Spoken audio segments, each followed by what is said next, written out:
முன்னை வினைதள மூங்கில் குடியமுதன் பொன்னங்கழக் கமலப் போதிரண்டும் என்னுடைய சென்னிக்கனியாக தேத்தினேன் தென்குலத்தார்க்கு என்ன கடவுடையேன் யான் நயந்தரும் பேரின்பமெல்லாம் பழிதென்று நன்னினர்பால் செயந்தருங்கீர்த்தி ராமானுஜமுனி தாரிடமேல் உயர்ந்த குணத்தை திருவரங்கத் தமுதோங்க வன்பால் இயங்கும் கலித்துறை அந்தாதி உகதேச நெஞ்சனே இனியன் குறை நமக்கு எம்பிரமானார் திருநாமத்தால் முனிதந்த நூற்றிட்டு சாவித்திரி என்னும் நன்பொருளை கலிதந்த செஞ்சொல் கலித்துறை அந்தாதி பாடித்தந்தான் புனிதன் திருவரங்கத் தமுதாகிய புண்ணியனே சொல்லின் தொகை கொண்டு உனதடி போதைக்கு தொண்டு செய்யும் நல் அம்பரையத்தும் நாமமெல்லாம் எந்த நாவின் உள்ளே அல்லும் பகலும் அமரும்படி நல்கு சமயம் வெல்லும் பரம ராமானுஜா இது என் விண்ணப்பமே கதிக்கு பதறி என் காணமும் கள்ளும் கடலுமெல்லாம் கொதிக்க தவம் செய்யும் கொள்கையற்றேன்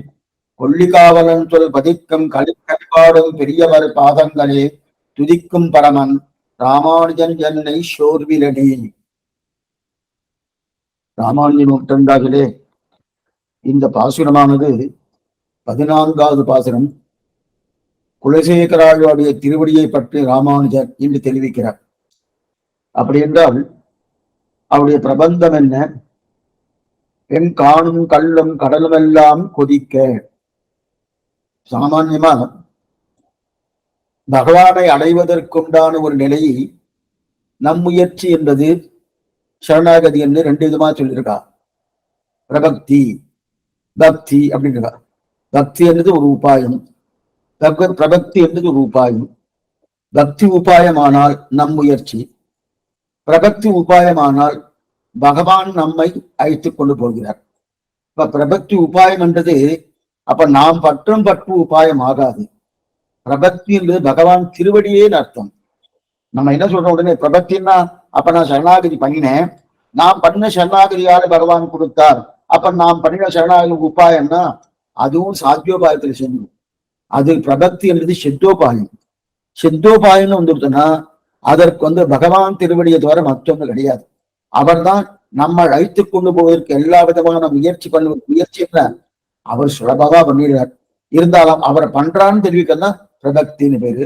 இப்ப இந்த பாசுரத்துல என்ன தெரிவிக்கிறான்னா, வெங்காணமும் கள்ளும் கடலும் எல்லாம் கொதிக்க தவறு செய்யும் கொள்கையற்றேன் அப்படின்னா, சாமானிய பகவானுடைய திருவடியை பற்றுவதற்கு தபஸ் பண்றா, மலையில இருந்து தபஸ் பண்றா, ஆறுல இருந்து தபஸ் பண்றா, சமுத்திரத்துல இருந்து தபஸ் பண்றா, நீர்நிலையில இருந்து பண்றா, நெருப்புல நின்று தபஸ் பண்றா, ஒத்தக்கால நின்று தபஸ் பண்றா, அது குண்டூசியின் உச்சியிலே நின்று கொண்டு தபஸ் பண்றா. எத்தனையோ தபஸ்கள் இருக்கு, இதெல்லாம் பண்ணப்பட்டிருக்கு. அப்படி இருக்கச்சே அந்த மாதிரி தபஸ் பண்ணக்கூடிய ஒரு தன்மையை நான் பண்ணவில்லை. கதிக்கு பதறி வெங்கானமும் கள்ளும் கடலும் எல்லாம் கொதிக்க தவம் செய்யும் கொள்கையற்றேன், நான் பண்ணவே இல்லை. அப்ப என்ன பண்ண? கொல்லிகாவலன் சொல் பதிக்கும் கலைக்கவி பாடும். கொல்லிகாவலன் கோளன் நாயகன் கோடியர்கோன் குலசேகரன். கொல்லிகாவலன் சேர திவ்ய தேசத்துக்கு அப்படின்னா சேர நாடு என்ன, சோழ நாடு என்ன, பாண்டி நாடு என்ன, இந்த மூவேந்தர்னு சொல்ல இல்லையா, 3 தேசத்துக்கும் தன்னுடைய கோலோச்சியை நாட்டினார் குலசேகர ஆழ்வார். அவர் பெரிய ராஜ சக்கரவர்த்தி. அப்படிப்பட்ட சக்கரவர்த்திக்காக அதான் சேரலோகம் நினைத்திருக்கிறார். கொல்லிகாவலன் பதிக்கும் கவி பாடம்.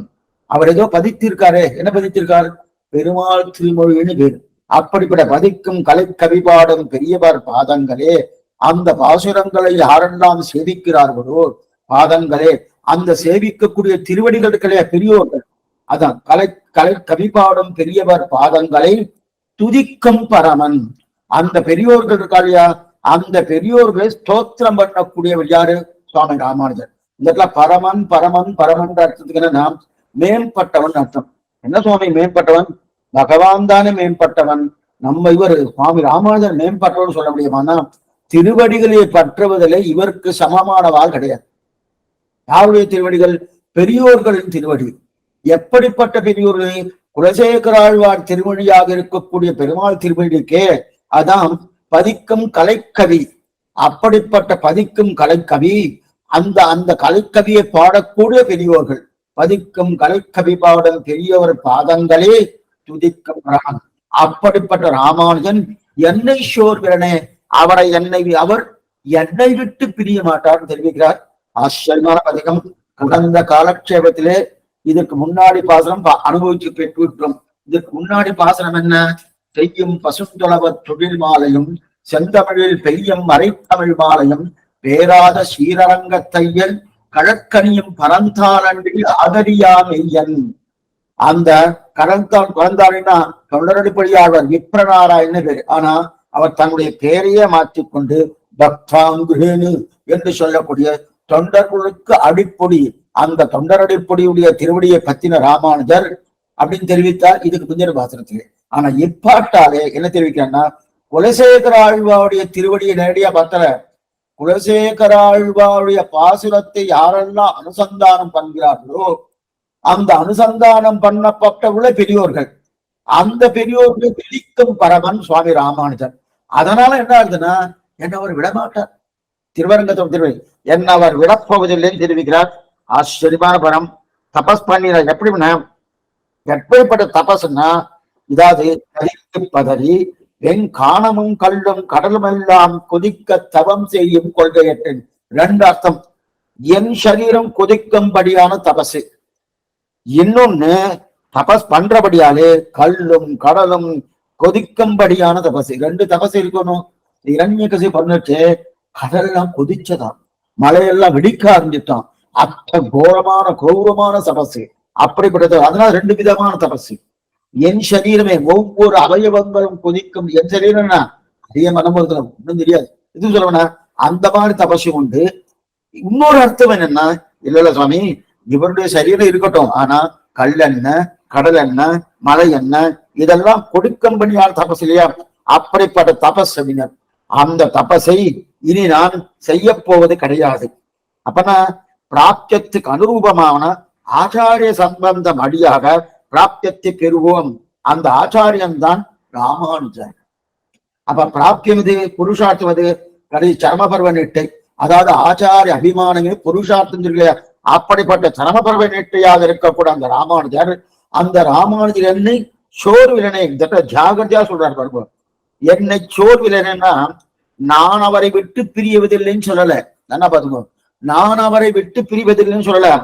அவர் இனிமேல் என்னை விட்டு பிரிய மாட்டார். அப்ப பிரிவது இல்லை அப்படின்னு தெரிவிக்கிறார். அப்படின்னா பிரிய மாட்டேன்னு சொன்னா மாறுவதற்கு வாய்ப்பு உண்டு. ஏன்னா நான் தானே பத்தின்னு இருக்கேன். அதுதான் ஸ்வகத ஸ்வீகாரம் பரகத ஸ்வீகாரம் பேரு. ஸ்வகத ஸ்வீகாரம்னா நான் பத்தும் பட்டு, பரகத ஸ்வீகாரம்னா ஆச்சாரியனான இருக்கக்கூடிய சுவாமி ராமானுஜர் பத்தும் பத்து. ஸ்வகத ஸ்வீகாரம் தான் நாம் பத்தும் பட்டுன்னு வந்துடுவான். அப்ப ராமானுஜன் வந்து பற்றின பிறகு இனி பிரிவு என்பதே கிடையாது. அதுதான் இதுதான் இந்த பாசுரத்துடைய முக்கியமான அபிப்பிராயம். ராமானுஜர் என்னை பிரியாமல் இருந்தால் பிராபகாத்திர சம்பந்தம் இல்லாமல் பிராப்தத்தை சுலபமாக சௌகரியமாக பெறலாம். அப்படின்னா பிராபகாந்திர சம்பந்தம்னா என்ன சுவாமி? இந்த சப்தங்களை கொஞ்சம் நல்லா தெரிஞ்சுக்கணும். பிராபகாந்திர சம்பந்தம், பிராப்தியாந்திர சம்பந்தம், பிராபகாந்திர சம்பந்தம் அப்படின்ற இல்லையா? பிராபகாந்திர சம்பந்தம்னா ஒருத்தர் அடையணும். அடைவதற்கு எத்தையோ பற்றி கொண்டு அடைந்தால் அது ஒண்ணு அவ்வளவு உச்சித்தம் கிடையாது, அவ்வளவு உயர்ந்தது கிடையாது. அடைவதற்கு அது உயர்த்தியா இருக்கணும். எதை அடையணுமோ, இப்ப ஸ்ரீரங்கம் போகணும்னா அதுக்கு உயர்த்தியான பாதை இருக்கணும். அதே போல பகவான் அடையணும்னா அது உயர்த்தியான பாதை இருக்கணும். அதே போல ஆச்சாரன் அடையணும்னா அதுக்கு உயர்த்தியான பாதை இருக்கணும். இவர் என்ன சுவாமி சொல்லிட்டு இருக்காருன்னா, தபஸ் எல்லாம் பண்றதுலாம் உயர்த்தி கிடையாது. அப்ப எது? அதுதான் பிராபகாந்திர சம்பந்தம். என்ன பண்ணுவோம்? பிராபகாந்திர சம்பந்தம் கூடாது இல்லாம, அப்ப பிராபகாந்திர சம்பந்தம் இல்லாமல் பிராப்தியத்தை சுலபமாக சௌகரியமாக பெறலாம். பிராப்தியம்னா புருஷார்த்தம். பிராபகாந்தம்னா அந்த புருஷார்த்தத்தை அடைவதற்குண்டான வழி.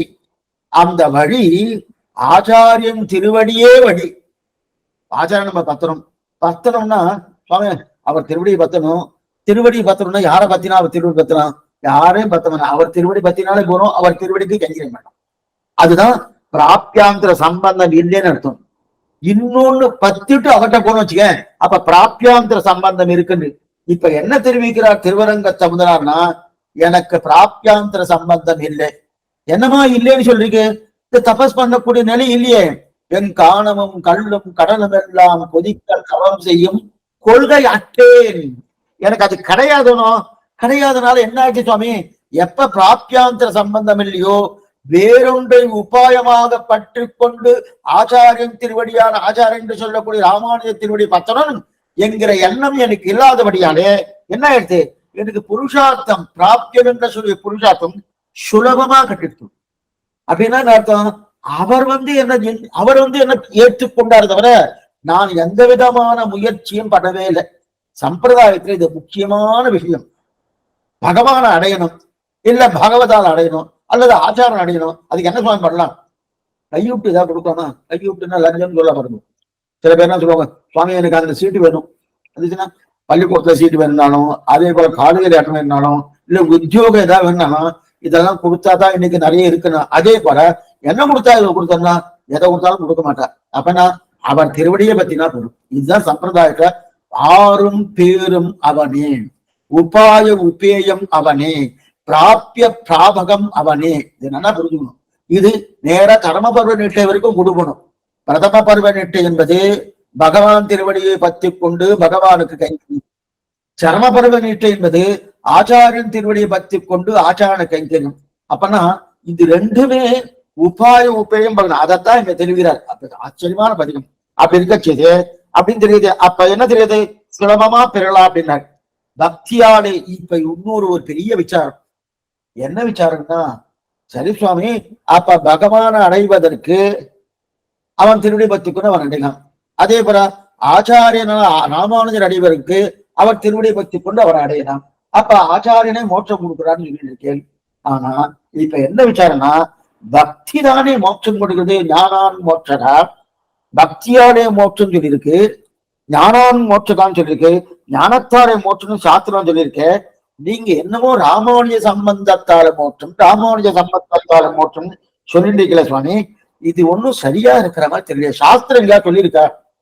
எங்கயா ஒரு இடத்துல காமிங்கோ, ராமானுஜருடைய திருவடி சம்பந்தத்தால மோட்சம்னு சாஸ்திரம் ஃபுல்லா இருக்கிற. ரிக்வேதம் என்ன, எதிர்வேதம் என்ன, சாமவேதம் என்ன, அதர்வன வேதம் என்ன, அதற்கு மேற்கொண்டு இதிகாச புராணங்கள் என்ன, என்னென்ன உபாங்கங்கள் என்ன, எல்லாத்திலையும் எடுத்து காமிங்கோ.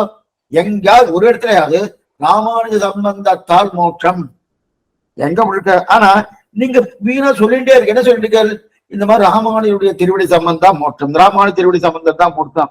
அப்ப அப்படிப்பட்ட ராமானு துதியுங்கோள், அவர் திருவடி சம்பந்தம் பெற்றுக்கோ. சுவாமி உனக்கு ராமானு சம்பந்தம் ஆயிடுச்ச, சமாஷன் ஆயிடுச்ச, இதெல்லாம் கேட்கிறா இல்லையா?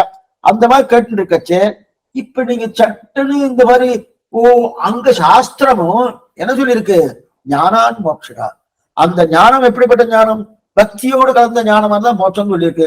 அதை விட்டுட்டு ராமானுஜன் சொல்லியிருக்கிற சுவாமி, இது இங்க மட்டும் இல்ல, உலகம் முழுவதுமே இது வீக்கரிக்கிறது. அங்கங்கன்னா இது புதுசா நீங்க ஏதோ ராமானுஜ சம்பந்தம் சொல்லியிருக்கிற, இதுக்கு முன்னாடி இருந்த மாதிரி தெரியலையே. அப்ப ராமானுஜர் பிறப்பதற்கு முன்னாடி அத்தனை பேர் மோட்சம் போயிருப்பாளா இல்லையா? போயிருப்பா. அப்ப போயிருப்பானா அவருக்கு அந்த சம்பந்தம் இருக்குன்னு அர்த்தம் என்ன? அப்ப வீணா ஏன் பேசிட்டு இருக்க? ராமானுஜ சம்பந்தம் இல்லைன்னாலும் மோட்சம் உண்டு. ராமானுஜ சம்பந்தம் இருக்கா இல்லையா அதை பத்தி விசாரமே வேண்டாமே.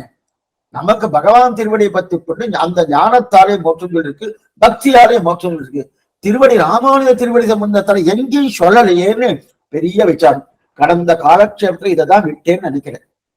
சரி, அப்ப கொஞ்சம் நிதானமா கேளுங்க. ஆனா திறந்த மனசோடு கேட்கணும். இப்ப இது எப்படி கேட்கணும் அப்படின்னு தெரிவிக்கிறேன். சுவாமி நீங்க இந்த சம்பிரதாயத்தில் இருக்கேன், அப்ப உங்களுக்கு ராமானுஜர் உயர்த்தியானபடியாலே நீங்க அதனால எழுந்துருக்கு. அது அவங்க சம்பிரதாயத்தில் வரணும். சைவர்கள் அவங்க சம்பிரதாயம் உயர்த்தின்னு சொல்லுவா, அவளுடைய உயர்த்தின்வா. அதே போல என்னென்ன சம்பிரதாயம் அவர்கள் அதை தானே பேசுவா. அதைத்தானே நீங்க சொல்ல போறீங்கன்னா இல்லை, அப்படி சொல்லல. நமக்கு சாஸ்திரம், அதற்கு மேற்கொண்டு பகவான், இவர்கள் ரெண்டு பேரும் என்ன பண்ணிருக்கு, ரெண்டு பேரும் என்ன சாஸ்திரம் என்ன சொல்லிருக்கு, பகவான் என்ன நடந்திருக்கார், அதுதான் நமக்கு பிரதானம். அதை வைத்துக் கொண்டுதான் சம்பிரதாயமே தவிர நான் புதுசா ஒண்ணு கண்டுபிடிச்சிருக்கேன் இதுதான் அங்க சொல்லித்துன்னு சொல்லப்படாது. அங்க என்ன இருக்கோ அதை நான் சொல்ல வந்திருக்கிறேன் தவிர நான் சொன்னதை அங்க காமிக்கிறேன். தவறான கருத்து இதுதான், கூடவே கூடாது. நான் சொன்னதை அந்த புஸ்தகத்துல காமிக்கிறேன்னு சொன்னா அப்ப திணிக்கிறான்னு அர்த்தம்.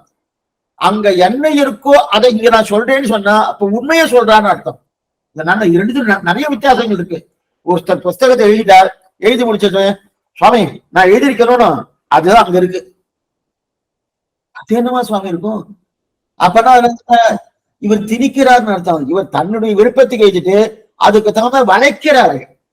வளைச்சு இதுதான் சொல்லிட்டு இதுதான், அது பிரயோஜனம் இல்லை. அப்ப சாஸ்திரமும் பகவானும் அதற்கு மேற்கொண்ட மேலையா சிஷ்டாச்சாரியம். சிஷ்டாச்சாரம்னா பெரியோர்கள் ஏதோ அனுஷ்டானத்துல கொண்டு வந்தா அது அத்தனையே பார்க்கணுமே தவிர அது இல்லாம இதுதான் பூர்ணமா சொல்லக்கூடாது. சரி பார்க்கணும். இப்ப சாஸ்திரம் உண்மையை தான் சொல்லிருக்கு. ஞானான் மோட்சடா, எந்த விதமான அதுல இடர்பாடோ அது மாற்று கருத்து கிடையவே கிடையாது. ஞானத்தால் தான் மோட்சம். ஆனா எப்படிப்பட்ட ஞானம்? பக்தி ரூபா பண்ண ஞானம். பக்தி ரூபா பண்ண ஞானம். அந்த ஞானத்தால தான் சாஸ்திர ஞானத்தால ஓடுது. நம்ம அப்புறம் இவா நீங்க ஒத்துக்கிறா அதுதான் உண்மை. அப்ப அதுதான் உண்மைன்றதுக்கு அப்புறம் எதுக்காக நீங்க ராமானுஜ சம்பந்தத்தாலே மோட்சம், ராமானுஜ சம்பந்தத்தாலே மோட்சம் எதுக்காக சொல்லிட்டு இருக்கே? வாஸ்தவம். அப்ப ஞானான் மோட்சதான் சொல்லிக்கிறியோ, ஞானம் நன்னா இருக்கணும், வைராக்கியம் நன்னா இருக்கணும், பக்தி நன்னா இருக்கணும். அந்த மாதிரி இருந்தா மோட்சம் உண்டு. ஒத்துக்கிறேன். ஆமா, சரி. அப்ப அப்படிப்பட்ட ஞானம் இல்லை, பக்தி இல்லை, வைராக்கியம் இல்லை, எதுவுமே இல்லை, அவளுக்கு மோட்சம் உண்டா? கிடையாது அப்படின்னு சாஸ்திரம் சொல்லி. சாஸ்திரம் அப்படி சொல்லி பசு மனுஷி பக்ஷிவான் ஏதோ வைஷ்ணவத்தான். அது பசுவா இருக்கட்டும், பக்ஷியா இருக்கட்டும், யாரா இருந்தாலும் அவளுக்கு மோட்சம் போவதுன்றது பகவத் அனுகிரகத்தாலும் சொல்லி இருக்கு. இப்ப நமக்கு ஒண்ணு தேர்றது என்ன தேர்றதுன்னா, ஞானால் மோட்சகான்னு சொல்லியிருக்கு, பக்தியாலே மோட்சம் சொல்லியிருக்கு. கொஞ்சம் நல்லா நிதானமா கேளுவோம், சந்தேகம் தான் கடைசியில கேட்டுக்கலாம். அப்ப பக்தியாலே மோட்சம் வந்ததுக்கு அப்புறம் அந்த பக்தி இவருக்கு இல்லையே சுவாமி. அப்ப ஊமையால பக்தி பண்ண முடியுமா? செவடனால பக்தி பண்ண முடியுமா? இல்ல, பூர்ணமா பண்ண முடியும். என்னமா சுவாமி எப்படி அவர் பண்ணுவாரு? பண்ண முடியாது. அப்ப அவருக்கு மோட்சம் இல்லைன்னு சாஸ்திரம் சொல்லியிருக்கா, உண்டுன்னு சொல்லியிருக்காது. அவருக்கு எப்படி மோட்சம் போறது? என்னமா போகும்? ஞானான் மோட்சம் தான் மோட்சம் சொன்னது உண்மையே. அதுல எந்த விதமான மாற்று கருத்தும் கிடையாது, காரணம் கிடையாது. அது இல்லாதவர்களுக்கு அந்த ஞானமே இல்லை சுவாமி, பக்தியே இல்லை, வைராக்கியமே இல்லை. அப்ப நம்ம நல்லவளா இருப்பாருன்னா, ஏன் ஞானம் இருக்கிறவா தான் நல்லவான்னு சொல்ல முடியாது. ஞானம்னா என்னது? கொஞ்சம் நல்ல ஞானம்னா என்ன? ஏசி போயிட்டு இருக்கு, இருக்கு அப்படின்னு ஞானமா? அது ஞானமே இல்லை. சேஷத்துவ ஞானம், சேஷத்துவ ஞானம் தான் பிரதானம். சேஷத்துவ பகவானுக்கு நான் அடிமை என்கிற ஞானம் தான் பிரதானம். அந்த ஞானம் இருக்கு. அந்த ஞானம் இல்லாதன்னு வச்சுக்கேன், இல்ல சுவாமி அந்த ஞானம் என்னன்னா பகவானை ஒத்துப்பாரா? தாராளமா ஒத்துப்பாரு. நம்ம என்ன இருக்கோம், சில பேர்லாம் சன்னதிக்கெல்லாம் பரவாயில்ல, அவெல்லாம் சாஸ்திரம் தெரிஞ்சு சாஸ்திரம் இந்த மாதிரி சொல்லியிருக்கு, இவாளை இப்படி சேவிக்கிற அந்த எண்ணத்தோட போகல, அவெல்லாம் சேவிக்கிறேன் நாம செஞ்சுப்போம். இப்ப அவளுக்கெல்லாம் உண்டா இல்லையா? நாம என்ன நினைக்கிறோம், சுவாமி அப்படி ஞானானு மோட்சகான்னு வந்துருச்சுன்னு வச்சுக்கேன், அப்படிதான் அது மட்டும்தான் இருக்குன்னு வச்சுப்போம். வச்சுட்டாச்சுன்னா யாரெல்லாம் பெரிய வித்வானா இருக்காளோ அவதான் சொன்ன. அப்பன்னா விஸ்வாமித்திரர், வசிஷ்டர், வாமதேவர் போன்றவங்க தான் மோட்சம் போக முடியும். சுவாமி இங்க கடைக்குட்டியா ஒருத்தர் இருக்காரு, அவருக்கு அவர் ஞானம் கிடையாது, ஒண்ணும் கிடையாது, வைராக்கியம் கிடையாது, பக்தி கிடையாது, ஒண்ணுமே கிடையாது, கிடையவே கிடையாது. சாஸ்திரம் சொல்ல. அப்ப ஞானம் மட்டும் சொல்லியிருக்க சொன்ன என்ன ஞானம்? என்ன ஞானம்? ஆச்சாரிய அபிமானம் என்கிற ஞானம், பகவானும் எனக்கும் சம்பந்தம் இருக்கு என்கிற ஞானம், பாகவதனுக்கு நாடு அடிமை என்கிற ஞானம், அந்த ஞானத்தாலே மோட்சம். அப்ப பகவானுக்கு அடிமைங்கிற ஞானம் இருந்தாலும் மோட்சம், பாகவதனுக்கு அடிமைங்கிற ஞானம் இருந்தாலும் மோட்சம், ஆச்சாரனுக்கு அடிமைங்கிற ஞானம் இருந்தாலும் மோட்சம். அந்த ஞானான் மோட்சமான் பொதுவா சொல்லிட்டேன்னா என்ன ஞானம் கேட்கணும். இப்ப ஞானான் மோட்சகான்னு ஒரு சொன்னார், அங்க 4 வஸ்துக்கள் இருக்கு, நான் இங்க ஏதோ பண்ணிட்டு இருக்கச்சே சுவாமி அதை கொண்டு வாங்க அப்படின்னு. அதை கொண்டு வாங்கன்னா அங்க 4 பொருட்கள் இருக்கும்போது அதுல எந்த பொருள் கொண்டு வரணும்னு என்னமா தெரியும்? என்னமா தெரியும்னா, இப்ப நான் இங்க என்ன பண்ணிருக்கணும், அந்த பண்ணுவதற்கு தகுந்தாற்போல என்ன பொருள் தேவைன்னு இதை வைத்துக் கொண்டுதான் அங்க என்ன பொருள் கொண்டு வரணும்னு நம்ம நிர்ணயிக்கணும். கொஞ்சம் என்ன புரிஞ்சுக்கணும். எப்பவுமே பொதுவான சப்தம் வந்தாலே அதை விசேஷத்துல கொண்டு போய் சேர்க்கணும். பொதுவான சப்தம், ஆனா விசேஷம் சொன்னாலே அது பொதுவுக்கு வராது. புரியறதுக்காக சொல்ல, இந்த ஊர்ல ஒரு வித்வான் இருந்தார். இந்த ஊர்ல இவர் தானே வித்வான் அப்படின்னு கேட்டா, இன்னார் பேரை சொல்லி இவர் தானே வித்வான் சொன்னா அது விசேஷமா கேட்கக்கூடிய கேள்வி. அதுல பதில் சரியான பதில் வருமானு வரவே வராது. அதே பொதுவான கேள்வி கேட்டோம்னா சரியான பதில் வரும். இப்ப விசேஷமா என்ன கேள்வி கேட்டேன், இந்த ஊர்ல இவர் தானே வித்வான் அப்படின்னு கேட்டிருக்கேன். அது விசேஷமான கேள்வி, பதில் சரியா வராது. அப்ப பொதுவான கேள்வி இந்த ஊரில் யார் வித்வான் அப்படின்னு சொல்லியாச்சுன்னா அப்ப என்ன வரும்னா இன்னார் வித்வான் வரும். அப்ப எனக்கு ஒருத்தர் பிடிச்சிருக்கு, அவர் தானே வித்வான் கேட்டா தலையாடுவா. அவரே சொல்லிட்டு இருக்கார் சுவாமி, எடுத்துக்கு சுவாமி வந்து அவர் வித்வானான்னு கேட்டிருக்காரு சொல்லி போட்டு தலையாட்டினா போடுமோன்னு. அப்ப அது விசேஷம் இல்லை, அது நேர்மை இல்லைன்னு அர்த்தம். சாஸ்திரம் நேர்மையானது, ஆர்ஜவமானது. சாமானியத்துல சொல்லும், சாமானியத்தை சொல்லும் போது விசேஷத்துல போயிருது. பகவன் திருவடி, பகவதால் திருவடி, ஆச்சாரியன் திருவடி, அந்த திருவடியை பத்தினவனா மோட்சம். சரி சுவாமி, அவ்வளவுதான் நீங்க சொல்றேன், அந்த திருவடியை பத்தினவதுன்னு எங்கேயாவது சொல்லி இருக்கணுமோனோ, எங்கேயாவது சொல்லணுமோனோ. இப்ப நீங்களா என்ன பண்றீங்க, நீங்க ஒரு விஷயம் சொல்லணும், நீங்க உங்களுக்கு ஏதோ உங்க பொருள் வேணும், அங்க 4 பொருள் இருக்கு, அந்த 4 பொருளுக்கு தகுந்தா போல இங்க நான் என்ன வேணுமோ அதை தகுந்தா அந்த பொருளை கொண்டு வரணும்னு சொன்னணும். அதே போல இப்ப இங்க ஆச்சாரியன் திருவடி, பகவதால் திருவடி, பகவான் திருவடின்னு வாஸ்தவம் தான் எங்க சொல்லியிருக்கு, எங்க சொல்லியிருக்கணுமோனோ சொல்லியிருக்கு. சொல்லியிருக்கு, ஒரு இடம் 2 இடம் இல்ல, நிறைய இடத்துல சொல்லியிருக்கு. அதுதான் சுவாமி எங்க சொல்லியிருக்கு, உமக்கும் உம்முடைய சம்பந்தம் உடையாருக்கும் நாம் மோட்சம் கொடுக்கணும் நம்பெருமாள் சத்திய பிரமாணம் பண்ணிட்டார். உமக்கும் உம்முடைய சம்பந்தம் உடையாருக்கும், வேற யார் எந்த மதத்திலுமே இது கிடையாது. இது நல்லா புரிஞ்சுக்கணும். உமக்கு என்னைக்கு இப்ப உற்சவம் நடந்துட்டு இருக்கு, பங்குனி பிரம்மோற்சவம் நடந்துட்டு இருக்கு, இன்னொரு 5 நாள் 6 நாள் ஆச்சுன்னா சேர்த்தி ஆச்சரியமா பங்குனியில் உத்திர நாள் பார்வைத்தால் வாடியே அந்த சேர்த்தி பெரிய பிராட்டியார் என்ன நம்பெருமாள் இருவரும் ஏக சிம்மாசனத்தில் உட்கார்ந்துட்டு இருக்கா. அந்த நல்ல நாளை தேர்ந்தெடுத்தார் சுவாமி. தேர்ந்தெடுத்து அன்னைக்கு கத்திரத்திரேத்த வாசி பிரார்த்திக்கிறாரு. இவெல்லாம் இருக்காளே இவருக்கா மோட்சமே வேணுமே. என்ன பிரார்த்திக்கச்சு, உமக்கும் உம்முடைய சம்பந்தம் உடையாக மோட்சம் கொடுத்தோ உண்டுன்னு மறுபடியும் கேட்கிற சந்தேகம் வந்து கொடுத்து சுவாமி கேட்கிறாரு. சரி மோட்சம் கொடுத்தேன்னு சொல்லிட்டு வாஸ்தவம் தான், நீ கர்ணனா இருந்து இது பண்ணு அது பண்ணு அது பண்ணு சொல்லிட்டு இல்லைன்னு சொல்லியிருக்க, அந்த மாதிரி வார்த்தை சொல்லியிருக்க, அந்த மாதிரி சொல்லிட்டு இருக்கியான்னு கேட்கிறார். மறுபடியும் சந்தேகம்.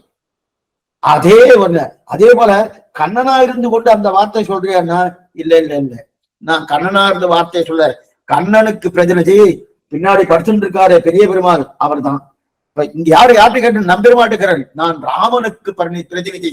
ராமு துர்நாபிபாஷத்தே, ராமனுக்கு 2வது பேச தெரியாது. ஒக்க பத்தினி ஒக்க மாட்ட ஒக்க பானம் அப்படி இருக்க 2வது பேச தெரியாது. ராம துர்நாபிபாஷத்தே, 2வது பேச. ராமானுஜா சொன்னது உமக்கும் உம்முடைய சம்பந்தம் உடையாருக்கும் நிச்சயம் மோட்சம் உண்டு. இந்த உறுதிமொழி அங்க நம்பெருமாள் கொடுத்துருக்காரு. சத்தியசந்தன், சத்தியவாக்குடைய சத்தியமான பெருமாள். சத்தியம்னா அந்த பெருமாளுக்கு பேரு, சத்தியமூர்த்தின்னு பேரு. அப்படிப்பட்ட சத்தியமான பெருமாள் பிரமாணம் இருக்கு, பிரமாணம் இருக்கு. அந்த பிரமாணம் இருக்கிறபடியாலே இந்த சம்பந்தம் உடையா இருக்கு. இத கொண்டு போய் சாஸ்திரத்துல இருக்கா தேடினா கிடைக்காது. அந்த சாஸ்திரத்தை தாண்டி பகவானுடைய திருவாக்கு இது. அவருடைய திருவாக்கு சாஸ்திரத்தை காணும் மேம்பட்டது பகவானுடைய திருவாக்கு. அதான் முக்கியம். கீதைக்கு இத்தனை வைபவம். என்னதான் சாஸ்திரம் தெரிஞ்சா கீதோபனிஷத்துன்னு சொல்றோம். இத்தனைங்க யாரு அர்ஜுனனுக்கு உட்கார்ந்து சொல்லிட்டு இருக்காங்க. அது எங்க யுத்தரங்கத்தை சொல்லிட்டு இருக்காங்க. ஆமா, யுத்தரங்கத்துல சொன்ன போய் ஒரு பிரமாணம் எடுத்துக்கலாம்னா கண்ணனுடைய திருவாக்கு, கண்ணனுடைய திருவாக்கு அதான் முக்கியம். என்ன சொன்னான்னு பார்க்காதே, யார் சொன்னான்னு பாரு. அதான் சாமானிய லோகத்துல என்ன சொல்லுவா, யார் சொன்னான்னு பார்க்காத என்ன சொன்னான்னு பார்க்கணும்னு சொல்லுவியா. ஆனா இங்க நம்ம பகவான் விஷயத்துல எதுனா சொல்லணும், என்ன சொன்னோம், நம்ம என்ன சொல்லுவோம், என்ன விஷயம் சொல்லியிருக்காரு அவர் இன்னாருன்னா பார்க்காத சுவாமி, யார் சொன்னான்னு பார்க்காத என்ன சொன்னான்னு பாருங்க. ஆனா பகவான் விஷயத்துல என்ன சொன்னான்றதை காட்டியும் அவன் சொன்னானா.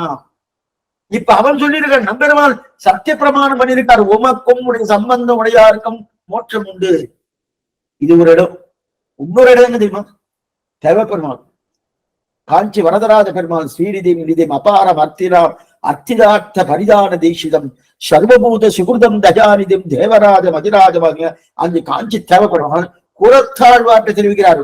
உமக்கும் உங்களுடைய சம்பந்தம் உடையாருக்கும் மோட்சம் உண்டு. சுவாமி இந்த குரத்தாழ்வார் சம்பந்தம் வந்து நல்லா பார்த்துக்கோ. குரத்தாழ்வார் சம்பந்தம் வந்து நமக்கெல்லாம் இல்லையா சொல், நமக்கெல்லாம் ராமானுஜ சம்பந்தம் தானே. அப்ப குரத்தாழ்வார் சம்பந்தம் உடையாருக்கு தானே மோட்சம். இந்த வார்த்தை சொன்ன உடனே என்னாச்சு தெரியுமா? இந்த செய்தி திருவரங்கத்துக்கு வந்தது. வந்த உடனே அந்த செய்தி நேர சுவாமி ராமானுஜ திருவாக்கு கட்டி திருக்காது கட்டிட்டு எட்டினோடனே நேர 8 கட்டு மடம். அது ராமானுஜர் அந்த மடத்தை சேவிச்சிருக்கணும், பெரிய மடம். கடைசியில் திருதண்டத்தை எடுத்துட்டு நேரம் வெளில வந்தார், வீதிக்கு வந்தார். வீதியில் வந்து அந்த உச்சியை தூக்கி போட்டு கூத்தாடின்னு இருக்கார். என்ன ஒரு சன்னியாசி இப்படி கூத்தாடின்னு இருக்காரு, என்னமா சுவாமின்னா? இல்ல எனக்கு மோட்சம் உண்டு நிச்சயம் அப்படின்னார். சிஷ்யால பார்த்து சொல்றாரு, எனக்கு மோட்சம் நிச்சயம் உண்டுன்னா. உமக்கு மோட்சம் இல்லைன்னு யார் சொன்னது முதல்ல? ரெண்டாவது, இப்ப என்னவா உனக்கு மோட்சம் உண்டு நிர்ணயிச்சுட்டு நீங்க கூத்தாண்டி இருக்கீங்க. இல்ல குரத்தாழ்வாருக்கு தேவப்பெருமாள் சொல்லிட்டார் மோட்சம் உண்டுன்னு, அதனால எனக்கு மோட்சம் உண்டுன்னு. அடுத்த வார்த்தை சிஷ்யன் என்ன கேட்டா, சுவாமி அவர் உமக்கு சிஷ்யன், சுவாமி நீர் ஆச்சாரியன். அவர் சிஷ்யன், நீர் ஆச்சாரியன். ஆச்சாரியனுடைய திருவடி சம்பந்தத்தால மோட்சமா, சிஷ்யனுடைய திருவடி சம்பந்தத்தால் மோட்சமா? திருவடி சம்பந்தம் இல்ல, சம்பந்தம் முக்கியம். எனக்கு குரத்தாழ்வார் சம்பந்தம் இருக்கணும். அந்த சம்பந்தம் சிஷ்ய சம்பந்தமா இருக்கலாம், இல்ல ஆச்சாரிய சம்பந்தமா இருக்கு, எதுவேனா இருக்கலாம். ஆனா குரத்தாழ்வார் சம்பந்தம் இருக்கு, அதனால மட்டும்தான். 2 இடத்துல வந்து 2 பெருமாள் உறுதிமொழி கொடுத்திருக்கார். ஒரு பெருமாள் ஸ்ரீரங்கத்து பெருமாள், இன்னும் நிறைய இருக்கு, இதோடு நிறுத்திக்கிறேன். இன்னொரு பெருமாள் காஞ்சி வரதராஜ பெருமாள். அதனால ஆச்சாரிய சம்பந்தம் என்று ராமானுஜ சம்பந்தம் அதைத்தான் இங்க தெரிவார். இதுக்கு சொல்ல வந்தேன்னா, இந்த என்ன சொன்னா, கதிக்கு பதறி வெண்காணமும் கல்லும் கடலும் எல்லாம் கொதிக்க தவம் செய்யும் கொள்ளையற்றேன் கொள்ளி காவலன் சொல் பதிக்கும் கலைக்கவிபாடம் பெரியவர் பாதங்களை துதிக்கும் பரமன் ராமானுஜன் என்ன சோர்விடனை அவர் என்னை விடமாட்டார். ஏன் சுவாமினா, அவருடைய திருவிழை விளத்தால்தான் எனக்கு மோட்சம்னு திருவரங்கத்தமிழ் தெரிவித்தார். தெரிவித்த உடனே நமக்கு உடனே ஒரு சந்தேகம் வந்துட்டு, அவருடைய திருவிடை பலத்தால மோட்சம் உண்டா?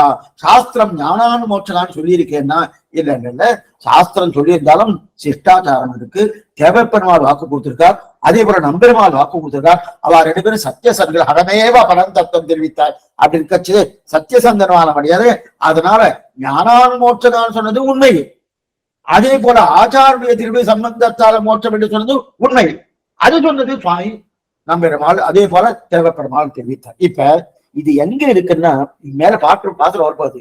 என்னையும் பார்த்து என் இயல்பையும் பார்த்து என்னில் பல்குணத்த உன்னையும் பார்க்கல் அருள் செய்வதே நலம் அன்றி என்பால் பின்னையும் பார்க்கல் நலமுளதே உன் பெரும் கருணை தன்னையும் பார்ப்பர் ராமானுஜா என்னை சார்ந்தவரே.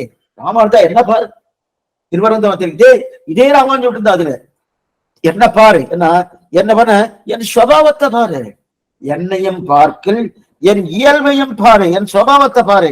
அப்படின்னா அதே நேரத்துல உன்னையும் பாரு. ராமானுஜா உன்னையும் பாருனாரு. ஏன் சுவாமி உன்னையும் என்னையும் பாரு, என் சுபாவத்தையும் பாரு, உன்னையும் பாருனா என்ன தெரியுமா இருது? என்ன பார்த்தா பிரயோஜனமே இல்லைன்னு, என் சுபாவத்தை பார்த்தா ஒரு பிரயோஜனம் இல்லைன்னு தெரியும். ஆனா உன்னை பார்த்தாச்சுன்னா உடனே ஐஷன்னு போன தெரியும். இது எங்க தெரியுது? இது பிரதான இது தெரியுமா? ஆண்டாளுடைய திருப்பாவை. வேதமனைத்துக்கும் வித்து அடுத்த பாட்டுல வரப்படுது. வேதமனைத்துக்கும் வித்தாகும் கோதத்தமை ஐயன் தெரிவிக்கிறா இல்லையா? அப்ப ஆண்டாளுடைய திருப்பாட்டுல என்ன தெரிவிக்கிறாரு தானே? அங்க என்ன சுவாமி எங்க சுவாமி இருக்குன்னா, அறிவொன்றும் இல்லாத ஆய்க்குளம் கறவைகள் தின்று காலம் செஞ்ச பாட்டு அநேகமா எல்லாருக்கும் தெரியும். அந்த பாட்டுல அறிவொன்றும் இல்லாத ஆய்க்குளம் பகவான் குறைவொன்றும் இல்லாத, நீ குறைவொன்றும் இல்லாத கோவிந்தா, நாங்கள் அறிவொன்றும் இல்லாத ஆய்க்குளனர். அதைத்தான் இங்க எங்க ராமானுஜர் தெரிவிக்கிறார். எது சுவாமி திருவரங்கத்தமிழ் என்னையும் பார்த்து என் வியல்வையும் பார்த்து அறிவொன்றும் இல்லாத ஆய்க்குளம் உன்னையும் பார்க்கல் அருள் செய்வதே நலம் குறைவொன்றும் இல்லாத கோவிந்தன். இதுதான் அப்படியே போட்டுள்ளாங்க. அததான் பேசிற்றே பேசும் ஏக்க கண்டார்கள். ஒரு ஆழ்வார பேசினதான் ஏனைய ஆழ்வார் அதே அர்த்தம் தான் இருக்கும். அதுல ஒண்ணு மாற்று சப்தங்கள் மாற்றலாம் தவிர அர்த்தத்துக்குண்டா நிலை இருக்கான்னா கிடையவே மாறவே மாட்டேன். எதுக்கு சொல்ல வந்தன? என்னையும் பார்த்து என் இயல்பையும் பார்த்து அப்படின்னா, நாங்கள் அறிவொன்றும் இல்லாத ஆய்க்குளம் என்ன பார்த்தேன்னு என் இயல்பையை பார்த்தேன், என் சுபாவத்தை பார்த்தா. அதே போல நீ குறைவொன்றும் இல்லாத கோவிந்தா உன்னையும் பார்க்கல் அருள் செய்வதே நேரம் அப்படின்னு தெரிவிக்கிறா இல்லையா? அப்ப இத சொல்லி இப்ப இந்த சம்பந்தம் தான் மோட்சம். மேலும் எத்தனையோ பெருமாள்களை ஆராய்ச்சி பண்ணி இதுதான் முடிவுன்னு சொல்லியிருக்கா.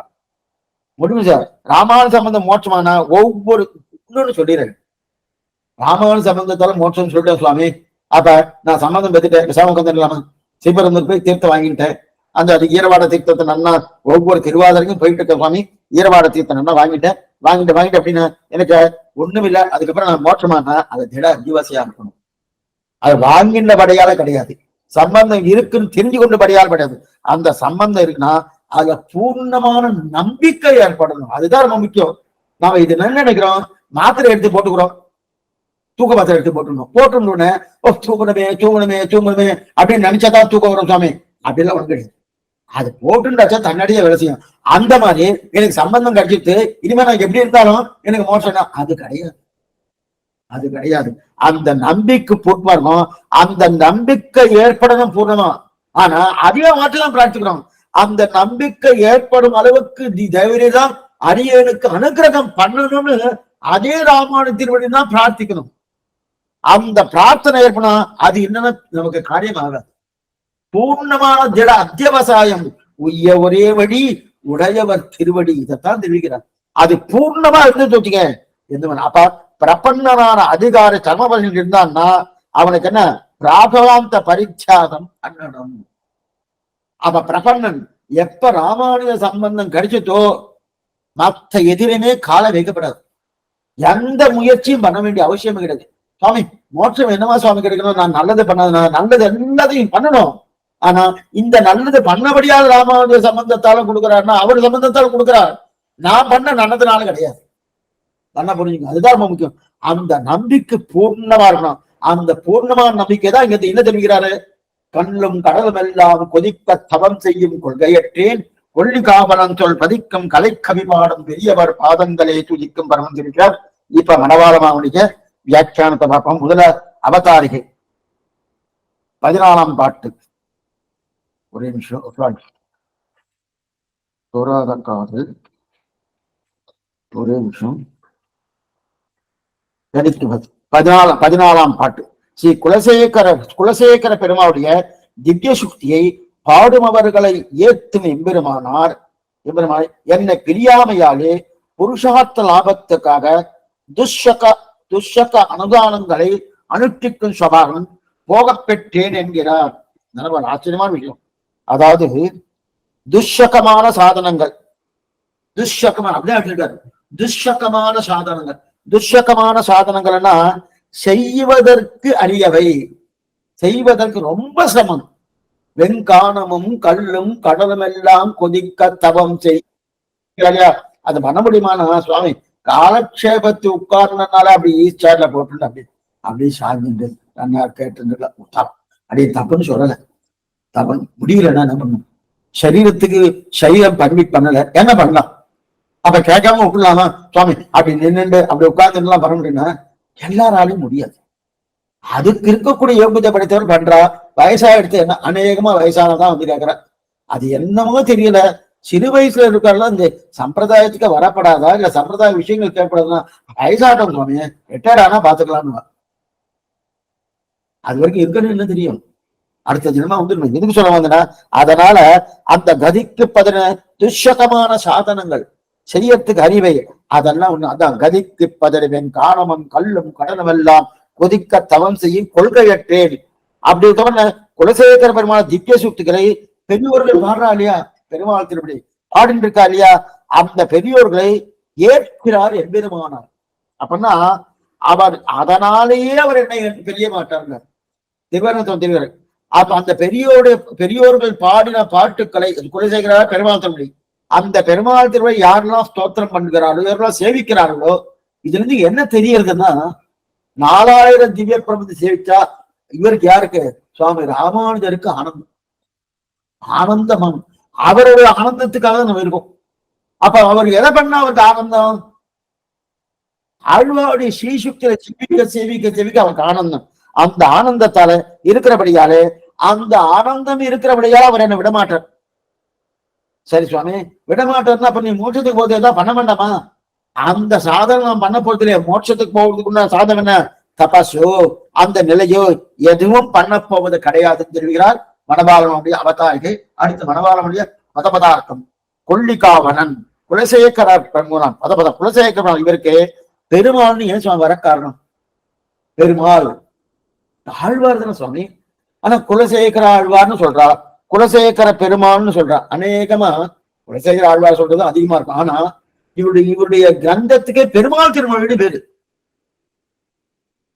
எதனால பெருமாள் திருமொழி? குலசேகர பெருமாளால பண்ணப்பட்டபடியா பெருமாள் திருமொழி. இது ஒண்ணு. பெருமாள் என்று சொல்லக்கூடிய ராமனுக்கு பிரதானமா அந்த கிரந்தம் இருக்கிறபடியால பெருமாள் திருமொழின்னு பேரு. அதனால இவருக்கு பெருமாள் ஏன் சுவாமி வந்துட்டு? ஏன் பெருமாள்னு இவருக்கு பேரு? பெருமாள்னு ராமனுக்கு தான் பேரு. அந்த ராமனால ஆராதிக்கப்பட்டபடியால இவருக்கு பெரிய பெருமாள்னு பேரு. யாரு? ஸ்ரீரங்கத்துல ரங்கநாத சகிச்சிட்டு கலையை குடதிசை முடியை வைத்து குடதிசை பாதம் நீட்டி வடதிசை பின்பு காட்டி தென்திசை இலங்கை நோக்கி தெரிவிக்கிறாரையா. அப்படிப்பட்ட அந்த ரங்கநாதனுக்கு பெரிய பெருமாளுக்கு ஏன் பெரிய பெருமாள்னு பேரு? பெருமாளாலே ஆராதிக்கப்பட்டபடியாலே பெரிய பெருமாள்னு பேரு. சரி, அந்த பெரிய பெருமாள் சம்பந்தம் அந்த ராமன் என்ன பண்ணாரு? ராமன் பெருமாள் ஆனந்தப்பட்டா குலசேகரர் ஆனந்தப்படுவாராம். அவன் துக்கப்பட்டால் அவர் துக்கப்பட்டுவான். ராமன் எப்படி இருக்கிறாங்க? சில குழந்தைகள்லாம் பார்க்கலாம். சில குழந்தைகள்லாம் பார்த்து இந்த ரெட்ட குழந்தையெல்லாம் இருக்கு பாருங்க. ரெட்ட குழந்தை குழந்தைச்சு இந்த குழந்தை அழுதா அந்த குழந்தை அழுது, அந்த குழந்தை சிரிச்சா இந்த குழந்தையும் சிரிக்கும். ரெட்ட குழந்தை ட்வின்ஸ் இல்லையா? அந்த மாதிரி யாரு? குலசேகர ஆழ்வாரும் சக்கரவர்த்தி திருமகன் சொல்லக்கூடிய ராமனும் ரெட்ட குழந்தை எல்லாம் கிடையாது. இவர் வேற அவர் வேற.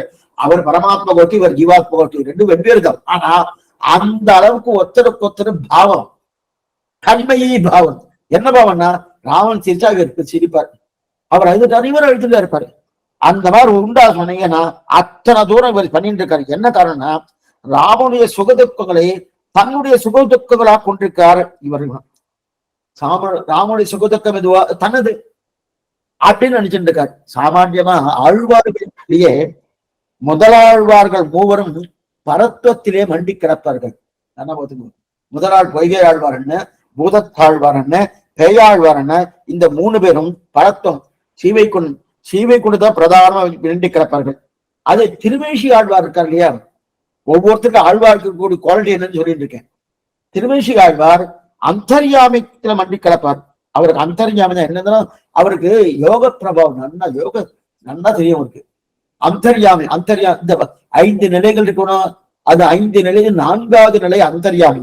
அந்த அந்தர்யாமியை அவர் மண்டி கிடக்கிறார். அதே பெரியாழ்வார் என்ன, ஆண்டாள் அவருடைய திருமகளான ஆண்டாள் என்ன, நம்மாழ்வார் என்ன, இவெல்லாம் என்ன சொல்ல கிருஷ்ணன் கண்ணனே கண்ணன் பிறந்தனில் கண்ணன் அந்த கண்ணன் கிருஷ்ணா தத்துவம்னு பேரு. யாருக்கு? நம்மாழ்வாருக்கு. பெரியாழ்வார் கண்ணனுக்கே தான் தாய், தன்னனுக்கே தான் கண்ணை அளந்த குணங்கம் விளையாடு பொழுதியும் கொண்டு அப்படின்னு குளிக்கமானு கூப்பிடுறது யாரை கூப்பிடுற? ராமனா கூப்பிடுறாரு இல்ல, கண்ணனை தான் கூப்பிடுற. இப்ப கண்ணன் தான் ஆண்டானும் கிருஷ்ணானுபவம் கிருஷ்ணானுபவக்காக திருப்பாவே அந்த நோன்பு அதன் கண்ணனுக்காக இருப்பா ஆண்டாள் என்ன, அவருடைய திருத்தகப்பனாரான பெரியாழ்வார் என்ன, சுவாமி நம்மாழ்வார் என்ன, இவெல்லாம் கண்ணனுக்காக அப்படி கிடக்கிறார். அதுக்கப்புறம் திருவங்கி ஆழ்வார் சுவாமி. திருவங்கி ஆழ்வார் அச்சாலேயே அவருக்கு அச்சை சாமானியம். ஏறாறு முயல் விட்டு காக்கைக்கும் போவது. இங்க இருக்கக்கூடிய கீழே இருக்கிற முயல் மாம்சம் இருக்கு இல்லையா? இந்த முயல் மாம்சத்தை விட்டுட்டு மேல காக்க மாம்சத்துக்கு போயிட்டு இருக்க சுவாமி. முயல் மாம்சம் தான் ருச்சியா இருக்கும், காக்க மாம்சம் ருச்சி இருக்குமா? இருக்காது, அங்க போயிட்டு இருக்கலன்னாரு. ஒரு இடத்துல சொன்னேன், சுவாமி இதெல்லாம் உங்களுக்கு எப்படி சுவாமி தெரியும்? அடியனும் தெரியாது. உடனே சத்தியம் நினைக்காதீங்க, ஒண்ணுமே இல்ல. பெரியவாச்சாரிய தன் வியாக்கியானத்தை எழுதியிருக்காரு.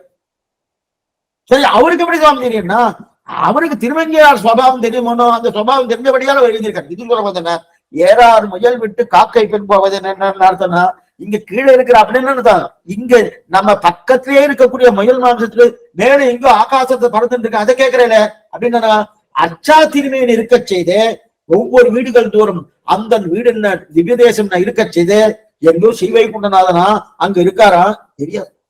அப்படி அங்க போன்னு சொல்லி இருக்கிற இது யாரு? அர்ச்சாடைய கன்று வைத்து இனிது வந்த காலா என்னும் கனிவொழில் தூர் கணபுரத்தன் கனியை என்ன அவருக்கு ராஜகுமாரர்கள் பிடிதோறும் நெய்யிடுமா போலே இவருக்கு அடிதோறும் அச்சைன்வார். பெரியவாச்சந்திர தன்னுடைய இதுல ஆச்சரியமான தன்னுடைய வியாக்கியானத்தை தெரிவிக்கிறார். திருவங்கையாழ்வாருக்கு ராஜகுமாரன்லாம் இருக்கா இல்லையா? அவளுக்கு ஒரு பிடி கொடுப்பலாம் சாதம் பிடிச்சோன்னே ஒரு கரண்டியாலத்தை நெய் விடணும். கரண்டியால் நெய் விட்டா என்ன சுவாமி ஏறிடுமே சுவாமின்னு அவளுக்கு ஏறாது. ஏன்னா அவ பிடிதோறும் நெய்யிடுமா போல இவருக்கு அடிதோறும் ஒரு அடி பாசுரத்தை அடினா ஒரு அடி, அந்த ஒரு அடி ஏதோ விபவத்தை சொன்னார்னா அடுத்த அடி அர்ச்சாதாரம். அதான் அடிதோறும் அச்சையை போல தெரிவிக்கிறார் இல்லையா? அப்ப திருமங்கை ஆழ்வாருக்கு அர்ச்சா சாமானியத்திலே மண்டி கிடக்கிறார். அதே போல தொண்டர்படி ஆழ்வார் என்ன, திருப்பான ஆழ்வார் என்ன, இவாளுக்கு என்ன சுவாமி இவன் அர்ச்சா அர்ச்சா விசேஷம். அப்ப அர்ச்சா சாமானியம் திருமங்கை ஆழ்வார். இந்த சப்தத்தை நன்னா புரிஞ்சுக்கணும். அர்ச்சா சாமானியம் எல்லா அர்ச்சையும் அர்ச்சையில இணையான வாசியே கிடையாது.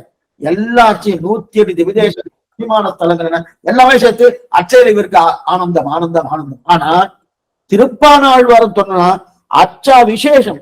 அர்ச்சா விசேஷம் என்ன சுவாமி? அது திருவரங்கநாதன். திருவரங்கநாதன் தவிர என் அமுதனை கண்ட கண்கள் மற்றொன்றினை காணும் திருப்பான ஆழ்வார். அது மட்டும் இவர் என்ன தொண்டபடி ஆழ்வார் மேல வரப்படுது. தொண்டபடி ஆழ்வார் என்ன ஒண்ணுமில்ல சுவாமி, அந்த தொண்டபடி ஆழ்வார் விஷயம் என்ன அரங்கன்னு மட்டும்தான் பாட்டிருக்காரு. யாருக்கு திருப்பான ஆழ்வாராவது ஒரு பாட்டு திருவேங்கடத்தை பாட்டிருக்கார். மந்திபாய் வடவேங்கட மாமலை வானவர்கள் சந்தி செய்ய. ஆனா இவருக்கு அதுவும் கிடையாது, அதுவும் இல்லவே இல்லை. திருப்பான் ஒரே ஒரு ஆழ்வார் மட்டும்தான் பாட்டிருக்காரு. யாரு இவர் மட்டும் தொண்டபடி இது சொல்ல வந்தா அப்படி இருக்கச்சது இவருக்கு அர்ச்சா விசேஷமா திருவேங்கடத்தை பண்ணி இருக்கு. அதே குலசேகர ஆழ்வார் எல்லாம் ஆயிட்டு. குலசேகர ஆழ்வார் என்ன சொன்ன, ராமனை தவிர பக்தருக்கு தெரியாது. ராமன் தவிர தெரியவே தெரியாதா? ராம பிரபாவத்திலும் ராமன் மண்டி கிடக்கிறாரே பெரிய எங்க எடுத்திருக்காரு பெரியவாசல் இந்த சுற்றி சீசுல எழுதியிருக்காரு. ஆழ்வார்கள் ஒவ்வொருத்தரும் அப்ப ராமனே தனக்கு சகலமும் சகலம் நினைச்சு அந்த ராமனோடு ஒன்றி போவார். ஒன்றி போக இருக்கக்கூடிய ஒரு தன்மை இருக்கு. அதனால்தான் ராமனத்தை இந்த பெருமாளுக்கு என்கிற பெயர் இவர் குலசேகரம் கொடுத்து ராமனத்தை பெருமாள் கொடுத்துருக்காளையா, அந்த பெருமான்ற பேரு ராமன் பேர் இல்ல இரண்டாவது இவர் அதே நட்சத்திரம். ராமன் புனர்வசு, இவரும் புனர்வசு. இவர் ஆனா மாசம் வேறு, இவர் மாசி புனர்வசு, ராமன் சைத்திர மாசம் புனர்வசு. இல்லையே சார் பங்குனி மாசம் தானே சித்திர ஸ்ரீரங்கத்துல சைத்திர மாசம் தான் பண்றான், சித்திர மாசம் தான் பண்றான். ஆனா இதுல சாந்திரமானத்துக்கு சித்திர மாசம் தான், ஆனா சௌரமானத்துக்கு பங்குனி மாசம் வந்துடும். அப்படின்னா இந்த நம்ம பஞ்சாங்கம் இது நம்ம முன்னாடி ஒரு 6 காலக்ஷன் பார்த்துருக்கோம், அதுல இதை சொல்லியிருக்கேன். அப்படின்னா பஞ்சாங்கத்துல சந்திரனை அடி ஒத்தி இருக்கக்கூடிய பஞ்சாங்கமா இருந்தா அதுல சித்திர மாசத்துக்கு அந்த நவமி வரக்கூடிய அந்த நவமி அந்த புனர்வசு வரக்கூடியதுதான் ராமநவமி.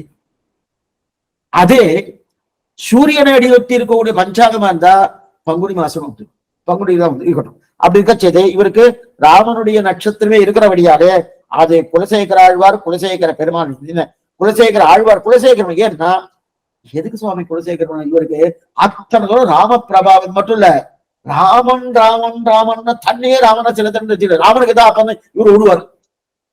இது ஒரு நாள் என்ன ஆயிடுத்து, இப்ப நம்ம காலட்சேபம் பண்ணோம், அந்த காலத்துலயும் காலட்சேபம் நிறைய உண்டு. ஆனா அந்த காலத்து காலட்சேபம்னா மெய்மறக்க வச்சுடுவார். பல காலட்சேபம்னா அதெல்லாம் கிடையாது. எத்தனையோ சொல்லி அடியேன்னு சேர்ந்தா சொல்லிட்டு எதையோ சொல்றேன் எதையோ கேட்டு இருக்காரு வச்சுக்கோங்க. ஆனா அந்த காலத்துல உண்மையா இருக்கும். அந்த காலட்சேபம் பண்ணிட்டு இருக்க ஒரு சுவாமி ஒரு ஆச்சாரியன் இவர் கேட்டுட்டு இருக்காரு. அதாவது ராமாயணம் கேட்டுட்டாரு. கேட்டுட்டு 14 ராட்சசர்கள் எதிர்க்க வந்துட்டான். ராட்சசர் எதிர்க்க வந்தோம்னே அந்த நிலை வரணும், அந்த கட்டம் வரணும். அந்த கட்டம் வரத்துக்கு முன்னாடி அயோத்திய காரணம் முடிஞ்சிட்டு, அது பாலகாண்டம் முடிஞ்சிட்டு, அயோத்திய காரணம் வந்துட்டு அந்த கட்டம் வரைச்சு ஆச்சாரியனுக்கு வெளியூர் போக வேண்டிய ஒரு நிர்பந்தம் வந்துடுது. வெளியூர் போக வேண்டிய ஒரு நிர்பந்தம் வந்துடுது. நிர்பந்தம் வந்தபடியால் என்ன ஆயிடுச்சுன்னா அவர் கிளம்பி வெளியூர் போயிட்டார். அப்ப ராமாயணம் சொன்னமே சுவாமினா இவருக்கு ராமாயணம் கேட்கலன்னா இவருக்கு மனசு நிக்காது. அதான் என்ன பண்ணார், தன் சிஷ்யனுக்காக அந்த ஆச்சாரன் சிஷ்யனை வச்சுட்டு பா நீ சொல்லுப்பா ராமாயணம் இந்த இடத்துல விட்டுருக்கேன், நீ அடுத்து ஜனஸ்தானம் சொல்லணும், ஜனஸ்தானத்தை சொல்லி இதெல்லாம் சொல்லி மேற்கொண்டு பண்ணிட்டாரு. நான் ஒரு 4-5 நாள் வந்துடுறேன். வந்ததுக்கு அப்புறம் மறுபடியும் நான் கண்டினியூ பண்றேன்னு சொல்லிட்டு சிஷ்யனை சொல்லிட்டு அவர் கிளப்பிட்டார். சிஷ்யனுக்கு ஆனந்தம். ஓ ஆச்சாரியன் இந்த மாதிரி காலட்சேபம் சொல்லவே விடமாட்டாரு என்னை விட்டுருக்க. இதெல்லாம் நிறைய பேர் கொண்டு இப்ப ஒரு ஆச்சாரிய புருஷால ஒரு உபன்யாசக பெரிய உபன்யாசம் வச்சுக்கோங்க, இல்ல காலட்சேப அதிகாரம் வச்சுக்கோங்க, அவளுக்கு நிறைய சிஷ்யா இருப்பான். சிஷ்யா இருக்கச்சு அவள்கிட்ட சிஷ்யா நிச்சயம் கேட்டுட்டே இருக்கிற அந்த சிஷ்யால எங்கேயாவது காலட்சேபம் பண்ண விட மாட்டாளான்னு காத்து எங்கேயாவது விட்டான்னு ஆனந்தம், அவ்வளவு ஆனந்தம். ஆனா அப்பதான் நான் இந்த ஆச்சாரிய என்னெல்லாம் கத்துட்டு இருக்கணும், அதெல்லாம் வெளில கொண்டு வரணும். வெளில கொண்டு வந்தா நல்லா கேட்டுக்க பரவாயில்ல சபாஷ் அப்படின்னு இந்த வார்த்தை ஆச்சாரனுடைய திருவாக்கா வரணுமோ அதே இந்த சிஷ்யன் நினைச்சு ஓ இந்த ஆச்சாரனுக்கு என்னென்ன சொல்லி கொடுத்துக்காரோ நல்லா சொல்லணும் சொல்லிட்டு இந்த ஆச்சாரனை நல்ல பேர் எடுத்துக்கணும் ரொம்ப ஓகோன்னு சொல்றாரு. என்னென்ன சொல்றாருன்னா ஓ ராட்சசாளுக்கு ராத்திரில பலம், ராமனுக்கு பகல்ல பலம். அது மட்டும் இல்ல ராட்சசாலான இவர் ஆகாசத்திலிருந்து சண்டை போட்டு இருக்கா, ராமன் தரையில இருந்து சண்டை போட்டு இருக்கா. அது மட்டும் இல்ல இவ ராமனுக்கு நேர்மையை தவிர மற்றொன்னு தெரியாது, அவளுக்கு என்ன நேர்மையும் தெரியாது, எதெல்லாம் அநியாயம் அட்டூழியமோ அதுதான் தெரியும். அப்படிப்பட்ட இரண்டாவது அவருக்கு ஆயிரமான அஸ்திர சஸ்திரங்கள், என்னென்ன ஆயுதங்கள் உண்டோ அத்தனை ஆயுதங்களை வைத்துக் கொண்டு அவ சண்டை போட்டு இருக்கா.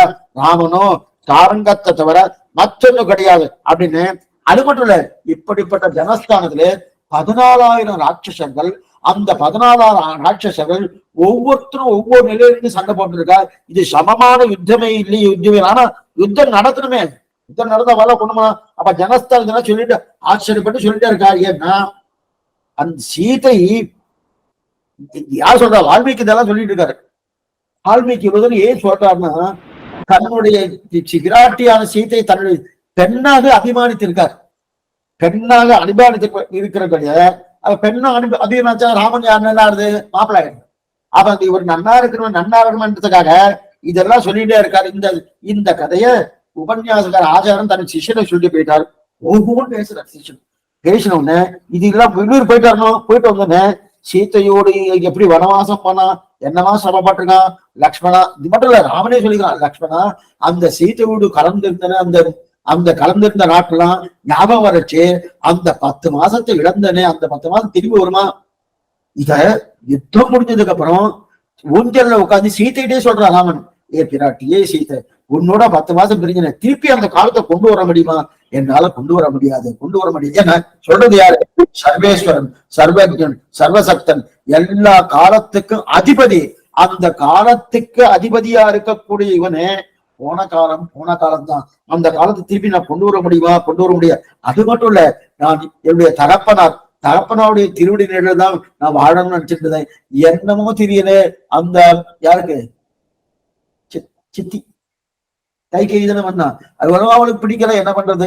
அவ என்ன பண்றா, அதனால என்னுடைய தகமா பிராணம் போயிடுது. சரி வெளியில வந்தா பெரியப்பா, யாருக்குமே பெரியப்பா ஜட்டாயு, பெரியப்பாவுடைய சிறகுக்கு அடிக்கலன்னா இருக்கிறான்னு என்னமோ தெரியல லக்ஷ்மணா, அதுவும் போயிடுது. என் பாவம் பாரு இத்தனை அவர் சொல்லிக்கிறார். ஒரு மனுஷ ரூபத்துல இருக்கு சொல்ல வேண்டியதெல்லாம் சொல்லிட்டு இந்த பாவம் இப்படி பண்ணிச்சு. அது மட்டும் இல்ல சாமானிய நெருப்பு என்ன சொல்லணும், நெருப்பு பாவத்தை இருக்குன்னு சொல்லுவார். ஆனா என் பாவமானது அந்த நெருப்பையே இருக்கக்கூடிய அளவுக்கு அத்தனை குரூரமான பாவம் இதெல்லாம் சொல்லிட்டே இருக்கார். இந்த மாதிரி சொல்ல சொல்ல சொல்ல சொல்ல கேட்டுட்டு இருக்காரு யாரு, குலசேகர ஆழ்வார். சிஷ்யன் சொல்லிட்டு இருக்கான். கேட்க கேட்க கேட்க இப்படி இப்படின்னு கேட்க அப்ப இந்த ஜனஸ்தானத்துக்கு யுத்தம் வந்துட்டு 14,000 ராட்சசர்கள் இந்த மாதிரி பண்ணா அப்படின்னு யுத்தம் வந்த உடனே கூப்பிட்டுட்டாரு எல்லாரையும். தான் ராஜா தானே, சக்கரவர்த்தி ஆச்சனும், எல்லாரும் வாங்க வாங்க வாங்க, ராமனுக்கு ஆபத்து, போகணும். தன்னுடைய மதாதிபரோடு போய் மேற்கு சமுத்திர கரைக்கு, இவர் எங்க இருக்கிறது கேரள தேசம் தானோ, மேற்கு சமுத்திர கரைக்கு போய் ஜனஸ்தானத்துக்கு நான் போறேன், அங்க போயிட்டு பூர்ணமா ராவனுக்காக நான் யுத்தம் பண்ணி ராவனை ஜெயிக்க வைக்க போறேன் அப்படின்னு அங்கிருந்து கிளம்பி போயிட்டு எல்லாத்தையும் அழிட்டு போயிட்டாரு. ஊரையே திரட்டி எல்லா ரத பதார்த்தங்கள் எல்லாம் ஆக்ஷன் போயிட்டு இருக்காரு. சிஷ்யம் பார்த்தா இது வம்பா போயிட்டு, இது இந்த கலியுகத்துல. ராம யுத்தம் நடந்தது திரேதா யுகத்துல. இதுக்கு ஏறி வச்சாரு அத்தனை வருஷங்கள், எத்தனையோ லட்ச வருஷத்துக்கு முன்னாடி நடந்திருக்கு. அது இருக்க செய்தையும் அந்த அளவுக்கு மெய்ப்பாடு, அந்த அளவுக்கு தன்மையீ பாவம், அந்த தன்மையீ பாவம் இருக்கிறபடியால கிளம்பி போயிட்டார். ஒரு சிஷ்யனுக்கு என்ன பண்றதுன்னே புரியல. ராஜாட்ட போய் நீ இந்த மாதிரிலாம் பண்ணப்படாது சொல்ல முடியுமா. அவர் என்ன நியமிக்கிறாரோ அதை பண்ணியாகணும். அதே ராஜ சேவகர்கள் யுத்தத்துக்கு வந்துட்டாரோ, அவன் என்ன சுவாமி ராமன் தான் முடிஞ்சிருத்தேன்னு இந்த வார்த்தை சொல்லாமன்னா நமக்கு சிரச்சேதம் பண்ணுவாரா பயம். அவர் சொன்னதுக்காக அவரும் கிளம்பி வந்துட்டா. அந்த நேரம் பார்த்து நல்ல வேலை அந்த ஆச்சாரன் ஊர்ல இருந்து திரும்பி வந்துட்டார். என்ன நடக்கிறது, எது நடக்கிறது, ஏன் எல்லாம் யுத்தத்துக்கு எல்லாம் கிளம்பிட்டு இருக்கா, எங்க போயிட்டு இருக்கானா. சிஷ்யன் போய் நேரம் ஆச்சாரன் திரும்ப, சுவாமி நீ சொன்னேன், நானும் சொன்னேன், கதை நன்னா சொல்லணுன்றதுக்காக சொல்லிட்டேன். சொன்ன உடனே ஜனஸ்தானத்துல 14,000 ராட்சசர்களை அழிச்சுட்டு போறான்னு சொல்லி இந்த வார்த்தை சொல்லிட்டேன். சொன்ன ஒண்ணு நிஜமாவா நடக்கிறாப்ப நினைச்சுட்டு தன்னுடைய ரதபத குதிரை மராதிகள்லாம் அழிச்சுட்டு நேரா யுத்தத்துக்கு மேற்கு சமுத்திரத்துக்கு வந்துட்டோம். ஐயோ யுத்தம்னு வந்துட்டா என்ன பண்ணலான்னு நேர குலசேகர ஆழ்வார்ட்ட வந்தார். அந்த யார் ஆச்சாரியன் வந்து, குலசேகரன் தெரியாதா ராமன் ஜெயிச்சுட்டானே, என்ன எங்க ஜெயிச்சாருன்னு எங்க ஜெயிச்சாருன்னு, ஜெயிச்சாச்சு ஜெயிச்சு பட்டாபிஷேகமா ஆயிடுத்து அப்படின்னு சொல்லி ஆகாசத்தை பாரு அங்க ராமன் வந்திருக்க அப்படியே சேவை சாய்க்கிறான்.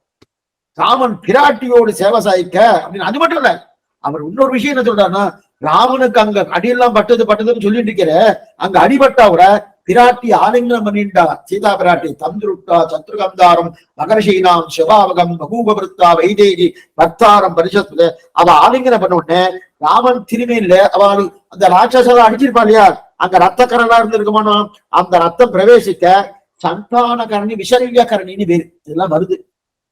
அந்த சந்தானங்கண்ணி விஷல்ய கரணினா அந்த திருமேனி ஆலிங்கனம் பண்ணபடியாலே ராமனுக்கு அந்த அம்பு பட்டதெல்லாம் எல்லாம் எந்த போயிட்டு தெரியாது, எல்லாம் காணாம போயிடுது. அப்ப குலசேகர ராமனும் சீதையும் நல்லா ஆகாச சேவை சாய்க்கிறார். ரெண்டு பேரும் சேவை சாய்க்க என்ன ஆயிடுச்சு, ராஜ்யத்துக்கு திரும்பி வந்தான்னு சரித்திரம். இதுதான் தன்மை பாவன்னு பேரு. அதனால்தான் அவருக்கு பெருமாள்னு பேரு, குலசேகர பெருமாள். ஏன்னா ஏதாவது சிரமப்பட்டதா அது தன்னுடைய துக்கம். ராமன் ஏதாவது சிரமப்பட்டணும், யுத்தம் நடக்கிறது சுவாமி அப்படின்னு கதை சொல்லிட்டு இருக்கேன். கதை சொல்லிட்டு யாரா கிளம்பி போவாரா, அதெல்லாம் ஒருத்தரும் கிளம்பி போக மாட்டார். ஆனா அந்த பாவம் இருக்குது. அப்ப பெருமாளுடைய பாவம் எடுத்துட்டாங்க, அதனால பெருமாள் அப்படின்னு குலசேகர பெருமாள். அது மட்டும் இல்ல, இன்னொன்னு என்னன்னா பாகவத பிரபாவம்னு அவர்தான் பிரதானம். தேட்டரும் திரள் தேனினை தென்னரங்கினை திருமானுபவாள் ஆட்டமில் ஈட்டம் கண்டிடக் கூடுவேல் அது காணும் கண்பயனாவதே. நம்முடைய கண் படைத்த பயன் என்னது மாதிரி குலசேகர ஆழ்வார், நம்முடைய கண் படைத்த பயனே பாகவதா கோஷ்டி, அடியார்கள் கோஷ்டி, ஸ்ரீ வைஷ்ணவ கோஷ்டி சேவிச்சிட்டோம் வச்சுக்க. சேவிச்சு நமஸ்காரம் பண்ணிட்டு அவங்க ஏதாவது கைங்கரியம் பண்ணோம்னா, சுவாமி பகவான் எதற்காக கண் சிருஷ்டித்திருக்கானோ சிருஷ்டித்த பயன் கண் அடைந்தது. அவர் இருக்கிறார், ஈட்டம் கண்டிட கூடுமேல் அது காணும் கண் பயனாவதே. ஈட்டம் கண்டிட, ஈட்டம் அந்த கூட்டங்கள் பாகவதா கூட்டம் அப்படிப்பட்ட பாகவத வைபவம் படுத்தவர். புஷ்யத்தே யஸ்ய நகரே ரங்கயாத்ரா தினே தினே தமசம் சிரசாம் வந்தே ராஜானாம் குலசேகரம். இந்த வாக்கியம் ரொம்ப முக்கியம். நம்ம எங்க இருக்கிறோமோ அதற்கு எதிர் திசையில ஸ்ரீரங்கம் இருந்தா எப்படி, நம்ம இங்க இருக்கிறது நம்ம சென்னையில இருக்கோம். இப்ப ஸ்ரீரங்கம் இருக்கு தெற்கு பக்கம் மேற்கு பக்கம் இருக்கு வச்சுக்கோங்க, மேற்கு தெற்கு கொஞ்சம் அப்படி இருக்கு. அங்க அந்த எழுந்த உடனே ஒரு 4 அடி அது நடக்கணுமா. ஸ்ரீரங்கம் வந்தானா வச்சுட்டு அங்க விழுந்து செவிக்கணுமா. புஷ்யத்திலே எஸ் நகரே ரங்கயாத்ரா தினே தினம் யார் எந்தெந்த நிலையில இருக்காரோ, அதே ஆழ்வார் திருநெல் இருக்கலாம் தெற்கு பக்கம் விழுந்து செவிக்கணும். இந்த பக்கம் இருக்கிற ஆழ்வார் திருநெல் வடக்கு பக்கம் சேவிக்கணும்.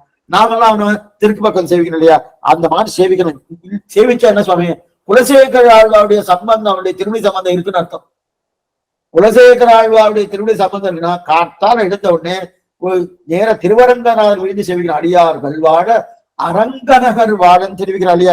இது அந்த குலசேகர சம்பந்தம் இருக்கு இல்லையா, தன்னோடு கூட இருப்பவன்னு அப்படியே மாதிரி பண்ணாரு. அவர் என்ன பண்ணாரு, காத்தால எழுந்த உடனே ரங்க யாத்திரை போகணும், ஸ்ரீரங்க யாத்திரை போகணும், ஸ்ரீரங்க யாத்திரை கிளம்பி போயிட்டே இருக்காரு.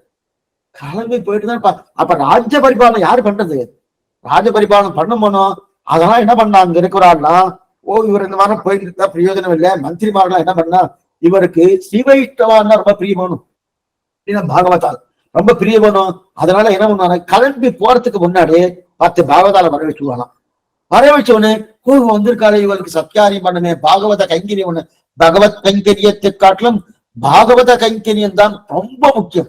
அப்படி இருக்கச்சது பண்ணமானே அவ வந்ததுக்கு அப்புறம் அவளுக்கு என்னென்ன பண்ணணும், என்னென்ன சத்காரியம் பண்ணணும். சுவாமி ராஜாவாச்சு சேவகாலாம் இருக்க மாட்டேன், எல்லாரும் தான் இருக்கா, எல்லாரும் இருக்கா. என்ன அத்தனை குழந்தைக்கு வெளியில நிறைய பேர் 10 பேர் காத்துட்டு இருக்கா குழந்தைக்கு பண்றதுக்கு. என்னன்னா தாய் தாம் பண்ணணும்னு நினைப்பா, தாம் பண்ணணும்னு நினைப்பா. அந்த வெங்குழந்தை தான் பண்ணணும். அதே போல இவர் ராஜாவா இருந்தாலும் தாம் பண்ணணும் நினைச்சு தானே இருந்து அவருக்கு என்னென்ன சத்காரியங்களோ அத்தனையும் பண்ணி அவ அதெல்லாம் முடிச்சு சாப்பிட்டு முடிக்கிறதுக்கு 1:30 மணி ஆயிடுச்சு.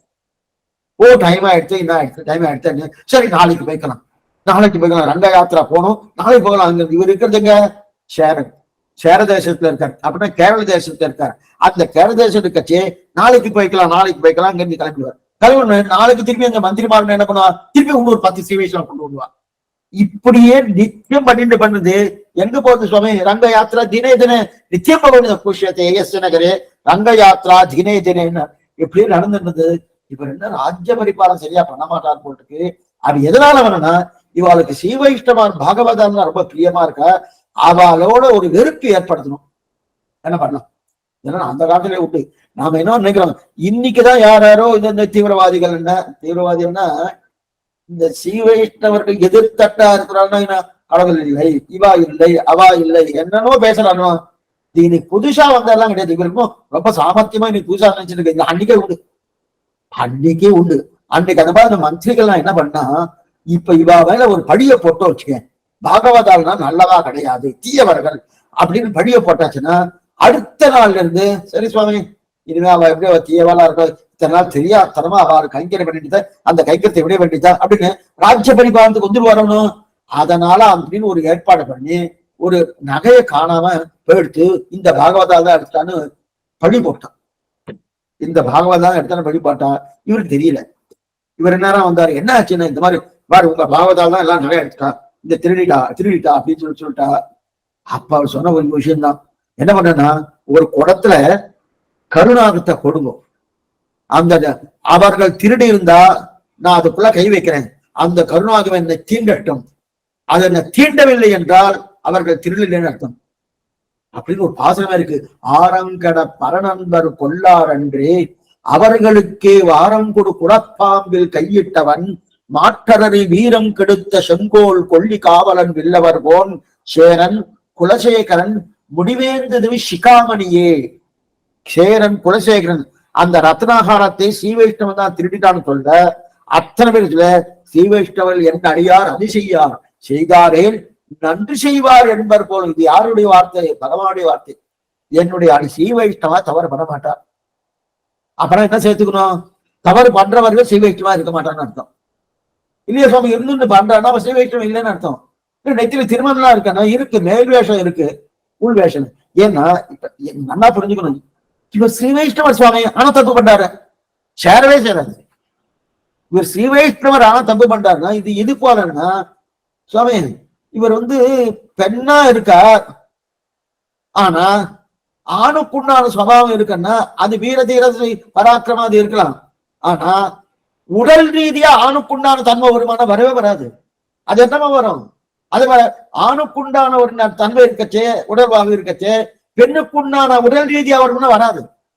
அதே போல இவர் ஸ்ரீவைஷ்ணவனா இருக்கார், ஆனா தவறு பண்ணிட்டு இருக்காருன்னா இருக்காது. அப்ப ஸ்ரீவைஷ்ணவன் இல்லைன்னு அர்த்தம். இல்ல திட்டிக்கிட்டு இருக்காருன்னா எட்டுலாம் வேஷம் போட்டு இருக்காரு அர்த்தம். இதுக்குள்ள வந்தனா அதைத்தான் குலசேகர ஆரங்கட பரநண்பர் கொள்ளார் என்று அவர்களுக்கு வாரம் கொடு குடப்பாம்பில் கையிட்டவன் மாற்றரை வீரம் கெடுத்த கொண்டிகாரம் இல்லவர் போன் சேரன் குலசேகரன் முடிவேந்து திரு சிகாமணியன் திருவிழாப்பா.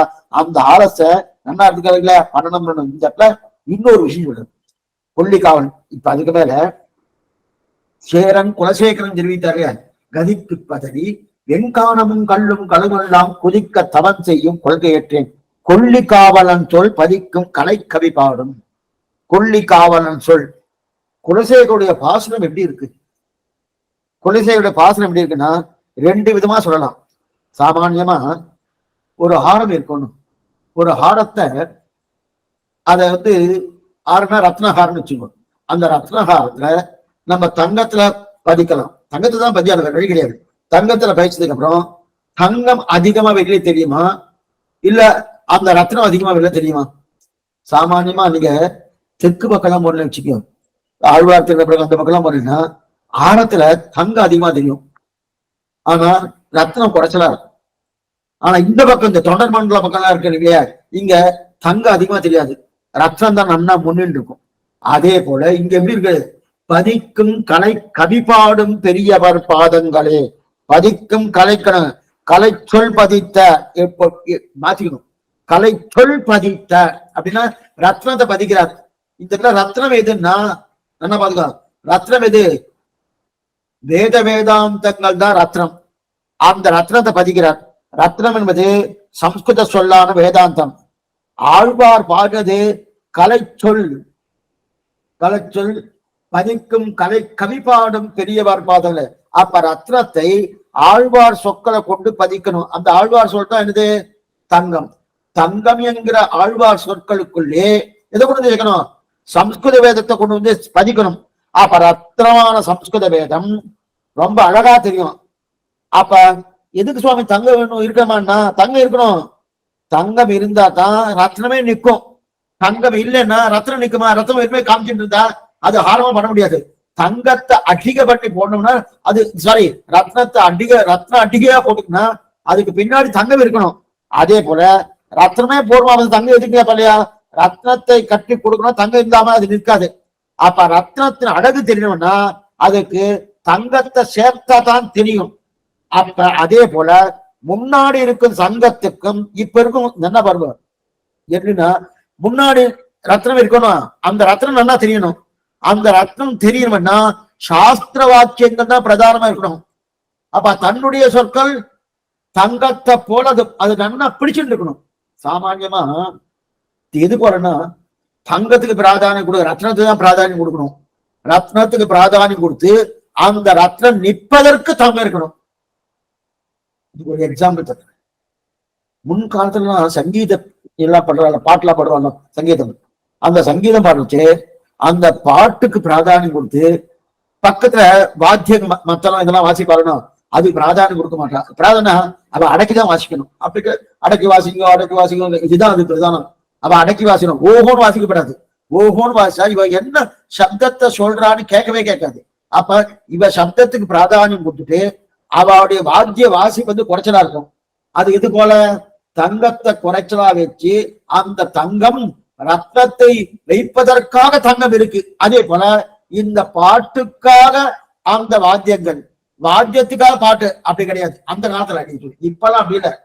பாட்டுனால என்ன தெரியுது? அது ஓன்னு ஒரு சத்தம் டப்பட்ட ஒரு அடி அடிச்சுட்டே இருப்பா, அடிச்சுட்டு இருந்தா அப்படின்னா என்ன இருக்குன்னா தங்கத்தை அதிகமா போட்டா இது ரத்னத்தை குறைச்சலா இருக்கணும். அதே போல இங்க ஆழ்வார் என்ன பண்ணார்? பதிக்கும் கலை கவிபாடும் பெரியவர் பாதங்கள்.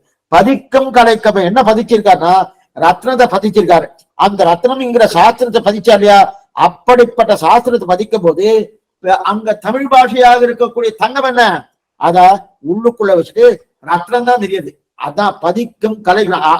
அப்படிப்பட்ட பெரியவர் திருமணி ஏத்துமவரான பரமனான ராமானுஜர். அதான் பதிக்கும் கலை கவிபாடும் பெரியவர் பாதங்களே துதிக்கும் பரமன். பரமன் பரமான பரமாஸ்வதி பரமஹா அப்படின்னு பரமான் முன்னாடி பாசுறோம்னு பார்த்திருக்கோம். பரமன்னா எல்லாத்துக்கான மேம்பட்டவன். எதுல மேம்பட்டவன்னா துதிக்கக்கூடிய அந்த பெருமாள் திருமணி துதிக்கக்கூடிய பெரியோர்கள் இருக்காளையா அந்த பெரியோர்களை துதிப்பவர்களே பரமன். இவருக்கு மேம்பட்டவ யாருங்க? அதான் துதிக்கும் கலை கவிபாடம் பெரியவர் பாதங்களே துதிக்கும் பரமன். பரமன்னா பாகவத விஷயத்தில் பிராபண்யத்துக்கு மேற்பட்டவர் இல்லாதபடி இப்போ ராமானுஜர். பாகவத விஷயம்னா அந்த பாட்டு எந்த பாட்டு? பெருமாள் திருவிழா பாட்டை யார் பாடா? பாகவதன். அந்த பாகவதா விஷயத்துல விஷய பிராபண்யம் அத்தனை பிராபண்யத்தோடு இருக்காரோ அதனால பரமன். அப்படிப்பட்ட ராமானுஜன் என்னை என்ன பண்ணாரு? என்ன பண்ணுவார்? என்னை விடமாட்டார். என்னை சோர்விலே விடமாட்டார். எதனாலே? கதிக்கு பதறி வெங்கானமும் கல்லும் கடனும் எல்லாம் கொதிக்க தவன் செய்யும் கொள்கையற்றின் பிராப்தியன்ற மோட்சலாபம் கிடைக்கணுன்றதுக்காக அக்னி மத்தியத்தில் நின்னோம். அதே போல மலைக்கு உச்சில நின்னோம். வெங்கானமும் கல்லும் கடலும் எல்லாம் கொதிக்க அங்கங்க கடல்ல நின்னோம். யக்கியம் பண்ண போறதில்லை. ஏன்னா சில பேர் தபஸ்ல நின்று வெங்கானம் என்று நெருப்புக்கு மத்தியில நிற்பா தபஸ் பண்ணுவான். சில பேர் கடல்ல மத்தியில நின்று தபஸ் பண்ணுவான். சில பேர் காட்டுல நின்று தபஸ் பண்ணுவா. சில பேர் மலைக்கூச்சி நின்று தபஸ் பண்ணுவா. ஆனா இது ஒன்று சில பேர் மூணையும் சேர்த்து பண்ணுவா. மலை என்ன, கடல் என்ன, காத்து என்ன, கடல் என்ன எல்லாத்தையும் பட்டா இல்லையா? அந்த மாதிரிலாம் எதையும் நான் பண்ண போறதில்லை. அப்படின்னா இது இத்தனையும் கொதிக்க தவம் செய்யும் கொள்கை அற்றேன் அப்படின்னா அது கொதிக்கனா ஒண்ணு கடல் கொதிக்க, கானகம் கொதிக்க, மேற்கொண்டு மலை கொதிக்க, இது ஒரு அர்த்தம். இன்னொன்னு இந்த அவயவங்கள், இந்த சரீரத்தில் இருக்கிற அவயவங்கள் இல்லையா, இந்த அவயவமே கொதிக்க கொள்கை விட்டும் தவமற்றேன். இனி அந்த தபசை நான் பண்ண போறது கிடையாதுன்னு சொன்னார். கொள்கையற்றேன் கொலைக்கும் கவிபாடும் பெரியவர் பாதங்களை துதிக்கும் கொள்கையற்றேன்னு சொன்னார். ஒன்னும் இது சொன்ன உடனே ஒருத்தர் என்ன சொன்னார்? வாஸ்துனா சுவாமி அப்ப இத்தனை நாள் பண்ணிட்டு இருந்தாரு. யாரு? திருவரங்க தமிழராக நம்ம பார்த்துட்டு இருக்கோம். திருவரங்கத்தை நாள் பண்ணிட்டு இருந்தாரு. அப்ப என்ன? மலையில தபஸ் பண்ணார், காட்டுல தபஸ் பண்ணார், அக்னி மத்தியத்துல தபஸ் பண்ணார், சமுத்திரத்தை உட்கார்ந்து தபஸ் பண்ணார், இதெல்லாம் பண்ணார். இனிமே பண்ண மாட்டேன்னு சொல்றாரான்னா இல்ல இல்ல, அப்படி இல்ல. அவர் பண்ணதே கிடையாது, அவர் பண்ணினதே கிடையாது. பண்ணினதே கிடையாதுன்னா நான் பண்ண போறது இல்லை பண்ண போறது இல்லை பண்ண என்னது சுவாமி சொல்லணும்?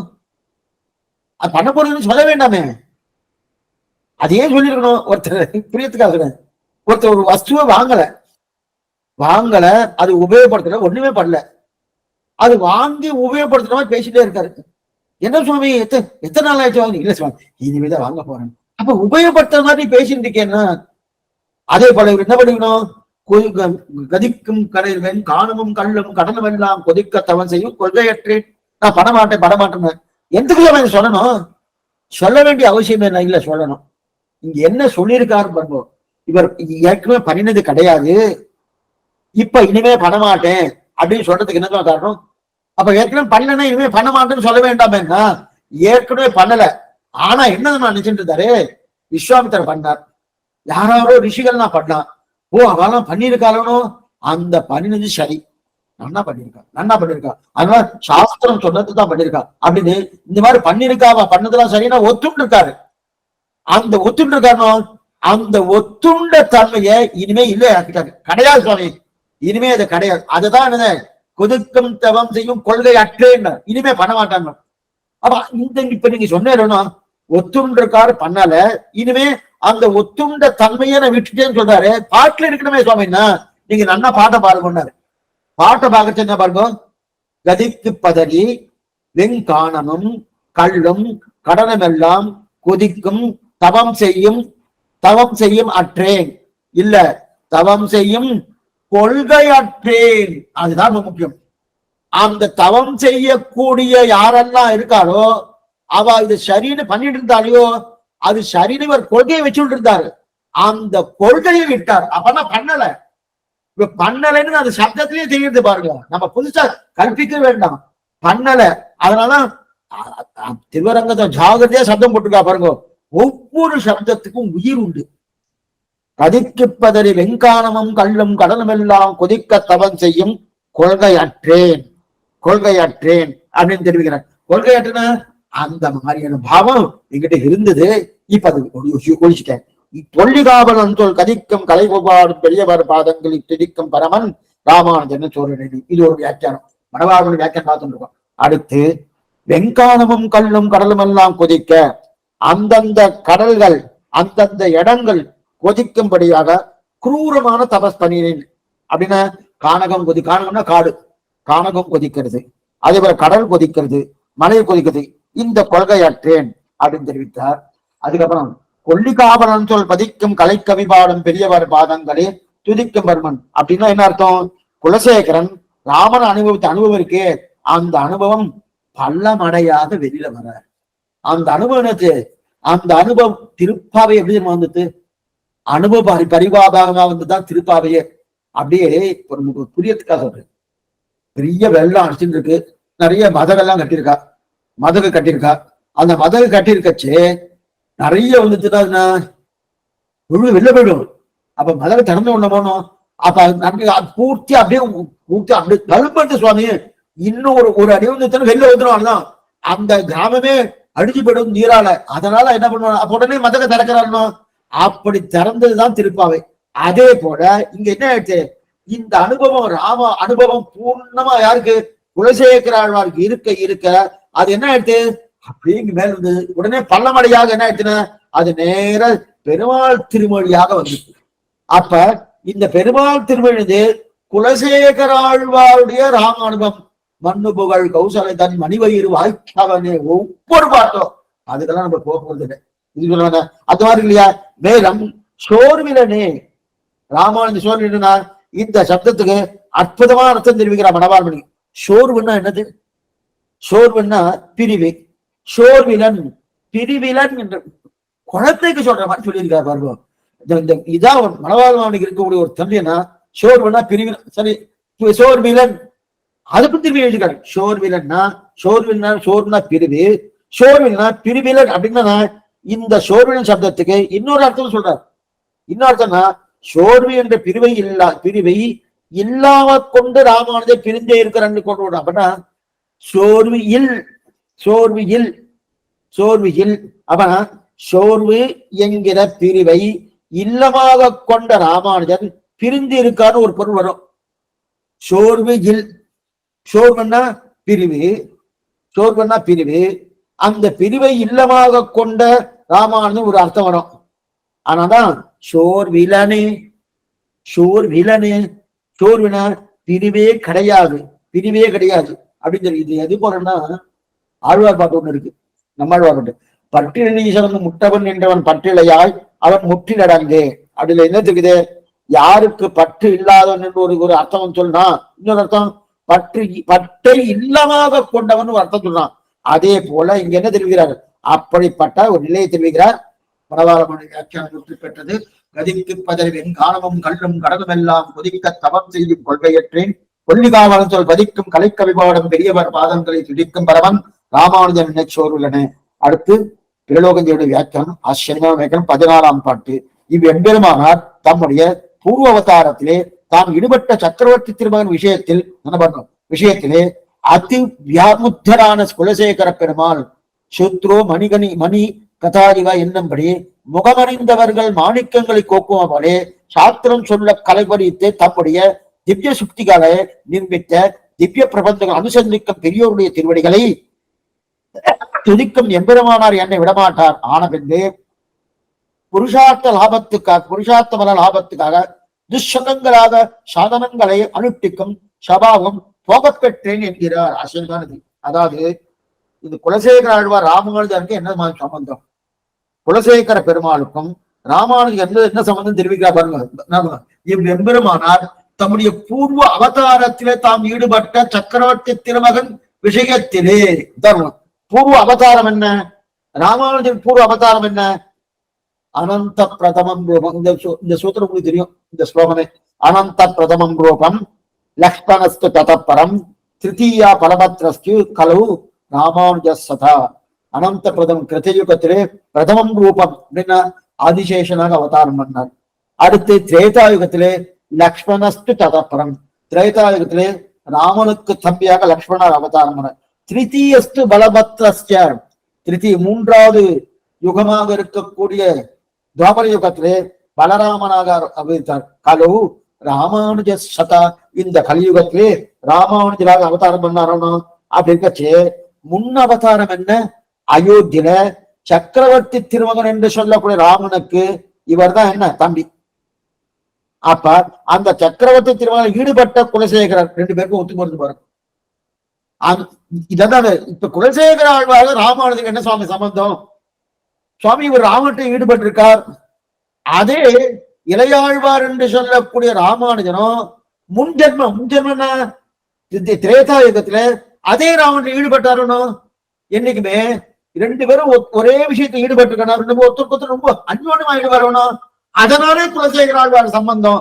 இந்த சம்பந்தம் வேற எந்த ஆழ்வாரும் கிடையாது, இந்த சம்பந்தம் வேற எந்த ஆழ்வாரும் கிடையாது. அந்த ரகாந்திர லக்ஷ்மணன் கலு ராமோனுஜ சதா திருவிழாடியா, அதைத்தான் திருவி குலசேகர பாத்திரத்தை இதான் திருவிழார். அதனால என்ன பண்றாரு, சக்கரவர்த்தி திருமகனுக்கு என்ன சம்பந்தம் குலசேகர ஆழ்வாருக்கு உண்டோ, சக்கரவர்த்தி திருமகன் ஸ்ரீ கொடு ராமன்னு பேர். நம்ம சம்பிரதாயத்துல இந்த பேர்லாம் உண்டு. பெரிய முதலியார் அப்படின்னு அப்படின்னா பெரிய நாயக்கர்னு இருக்காளா சுவாமி. முதலியார்னா ரொம்ப பெரியவர்னு அர்த்தம். இது ஒரு ஜாதியை குறிக்கிறது.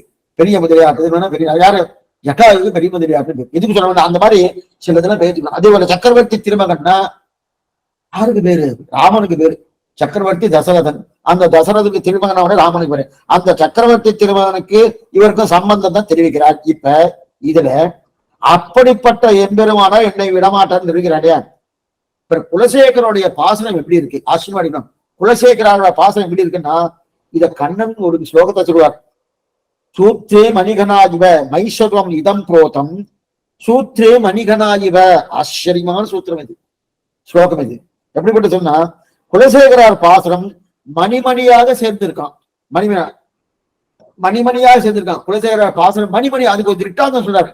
சூத்ரே மணிகனாயிவ மைசர்வம் இதம் புரோத்தம். சூத்ரே மணிகன, இந்த ஜகத் அர்ஜுனா, இந்த ஜகத் அத்தனையும் எப்படி கோர்த்து இருக்கு தெரியுமா உனக்கு அர்ஜுனா? தெரியுமா இந்த ஜகத்தெல்லாம் எப்படி கோர்த்து இருக்கு தெரியுமா? ஒரு நூலை எடுத்துட்டா அதுல மணிமணியா சேர்த்தா எப்படி இருக்குமோ அதே போல இந்த ஜகத்து என்னிடத்துல கோர்த்து இருக்குன்னு ஒரு நூல் இருக்கணும். அந்த நூல்ல மணி வெள்ளம் ஏதோ ஒரு மணியை சேர்க்கிறோமோ அந்த மணியை சேர்க்கச்சு இருக்குன்னு ஒவ்வொன்னா சேர்த்துட்டு உடனே அதை ஆழமா போட்டுக்கிறோம். என்னமா இருக்கு மணிமாறன் நல்லா இருக்கு அதை போட்டுக்கிறோமோ. அத போல இந்த ஜகத்தெல்லாம் கோத்திருக்கேன். கோத்து அது என்னிடத்திலேயே இருக்கு. என்னிடத்துல இருக்கு. இது என்னிடத்துல இருக்குன்னா எப்படி நூலுக்குள்ள மணி கோத்தப்பட்டு மணி அதை ஆழமா போட்டுக்கிறாளோ அதே போல இந்த ஜகத்தை நான் கோர்த்து கோர்த்து கோர்த்து நான் ஆழமா போட்டு இருக்கேன். தாத்பரிய சந்திரிகை ஆச்சரியமான ஒரு வியாக்கியானம் வேதாந்த சிங் அதை விசாரிக்கிறார். என்ன விசாரிக்கனா கண்ணன் நூலையும் மணியையும் ஏடு சொல்லணும். வேற ஏதாவது சொல்லிருக்கலாம். இந்த ஜகத்தை நான் கோர்த்து கொண்டு இருக்கிறேன்னு நூலை ஏன் சொல்லணும்னா கோர்ப்பதற்கு எத்தனையோ இருக்க சுவாமி. அப்படி இருக்கச்சே ஏன் உண்டையும் பாவையும் சேர்க்கலாமே. இந்த தனி நெய்டா பாருங்க. உண்ட பாவு தனி நெய்ருச்சு உண்ட பாவு போயிட்டு இருக்கணும். உண்ட பாவை வச்சே அது இதுக்கு எதுவும் ஒத்து போறது பாருங்க. இந்த பாவை எங்க போறதோ கூட அங்க போகும். அது இந்த பக்கம் வந்தா இந்த பக்கம் இல்லையா. அதே போல அதை சொல்லியிருக்கலாமோ. அதே போல இது சொல்ல இதுக்கு தெரிவித்தாருன்னா இது உண்ட பாவம்னு சொல்லியிருக்கலாமோ. பிள்ளோகாச்சாரிய ஒரு இன்னொரு விஷயம் சொல்றாரு. மடிப்புடவை வென்றால் உண்டையும் பாவும் ஒத்து கிடக்கும். மடிப்புடவை வென்றால் உண்டையும் பாவம் ஒத்து கொடுத்தும் காத்தடித்தால் பறந்து போகும். அப்ப அதே போல பாகவதார அபச்சாரம் பட்டான்னா நன்னா அலங்காரம் சீவத்தின் எடுத்துக்காரு. நன்னா அலங்காரம் பண்ணி நன்னா இருந்தா கூட அதனை ஒரு காத்தடிச்சுன்னு வச்சுக்க பகவானுடைய நிகிரகத்துக்கு ஆளாயிடுவான்.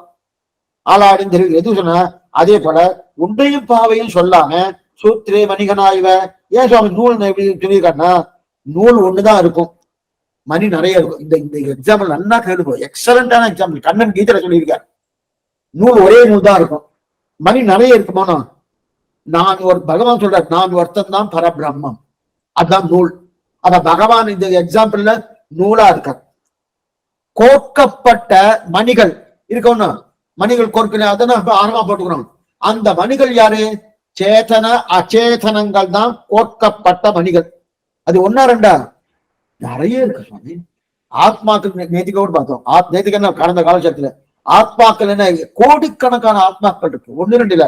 அந்த சேத்தனம் என்ன அச்சேதனம் என்ன ரெண்டுமே நிறைய இருக்கு இல்லையா. அதெல்லாம் என்ன ஆயிடுச்சு கண்ணன் என்கிற நூல் இருக்கு. அந்த நூல்ல கோர்க்கப்பட்டிருக்கு. சூத்ரே அதுதான் சூத்ரே மணிகனாயிவர். சூத்ரே மணி இது கோர்க்கப்பட்டிருக்கு. அப்ப நூல் கண்ணன்.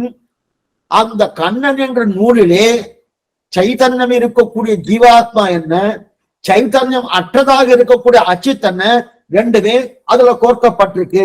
இது முதல் அர்த்தம். ரெண்டாவது அதான் சூத்திர மணிகனாவை. ரெண்டாவது சூத்திரம் நம்ம கண்ணுக்கு தெரியுமா தெரியாது. சூத்திரம்னா அந்த நூல். நூல் நம்ம கண்ணுக்கு தெரியாத தெரியவே தெரியாது. நூல் கண்ணுக்கு தெரியவே தெரியாது. மணி மட்டும்தான். அந்த மணி மட்டும்தான் கண்ணுக்கு தெரியும். அப்பனா இது போல இந்த ஜகத்து தான் கண்ணுக்கு தெரியும். நான் தெரிய மாட்டேன். இந்த ஜெகத் எது? மணியை போல. சூத்திரம் என்று சொல்லக்கூடிய நூல் எது? என்ன? நான். அப்ப நான் தெரியுமானா தெரியவே தெரியாது. நான் தெரியாது. தெரியாது கிடையாது. நான் தெரியுறேன்னா சுவாமி இந்த ஜகத்து நல்லா தெரியுது. இதை வச்சுட்டுதான் பிரம்ம சத்தியம் ஜெகத்து மித்யா ஜீவோ பிரம்ம எதுக்கு சொல்ல இந்த ஜெகத்தை நல்லா தெரியணும். நான் தெரியாது. மூணாவது பார்த்தா இன்னொன்னு பாருங்க. இப்ப இந்த மணி தாங்கின்னு இருக்கா நூலை இல்ல நூல் தாங்கின்னு இருக்கா மணிய? ஒரு நூலை கோத்திருக்கோம்னா மணிய நூலை கோத்திருக்கோம். ஏன்னா நமக்கு நூலே நம்ம கண்ணுக்கு தெரியாது. மணிதான் கண்ணுக்கு தெரியும். நம்ம ஆத்தா எடுத்துருவோம் சுவாமி மணிதான் நூலை தாங்கின்னு இருக்குன்னு நினைப்போம். அவரு அந்த நூலை கொஞ்சம் பிடிச்சி இழுத்துருக்கோம். பலபலபடம் எல்லாம் கீழே விழுந்துரும். அதே போல பகவான் தான் இந்த ஜெகத்தை தாங்கிட்டு இருக்கான். ஏன்னா தெரியல. பகவான் நூலை போல இந்த ஜெகத்து மணியை போல. அதுதான் தெரியுது. அதனால்தான் நம் கண்ணுல தெரியறது இல்ல. பகவான் தெரியறதுன்னா தெரியல.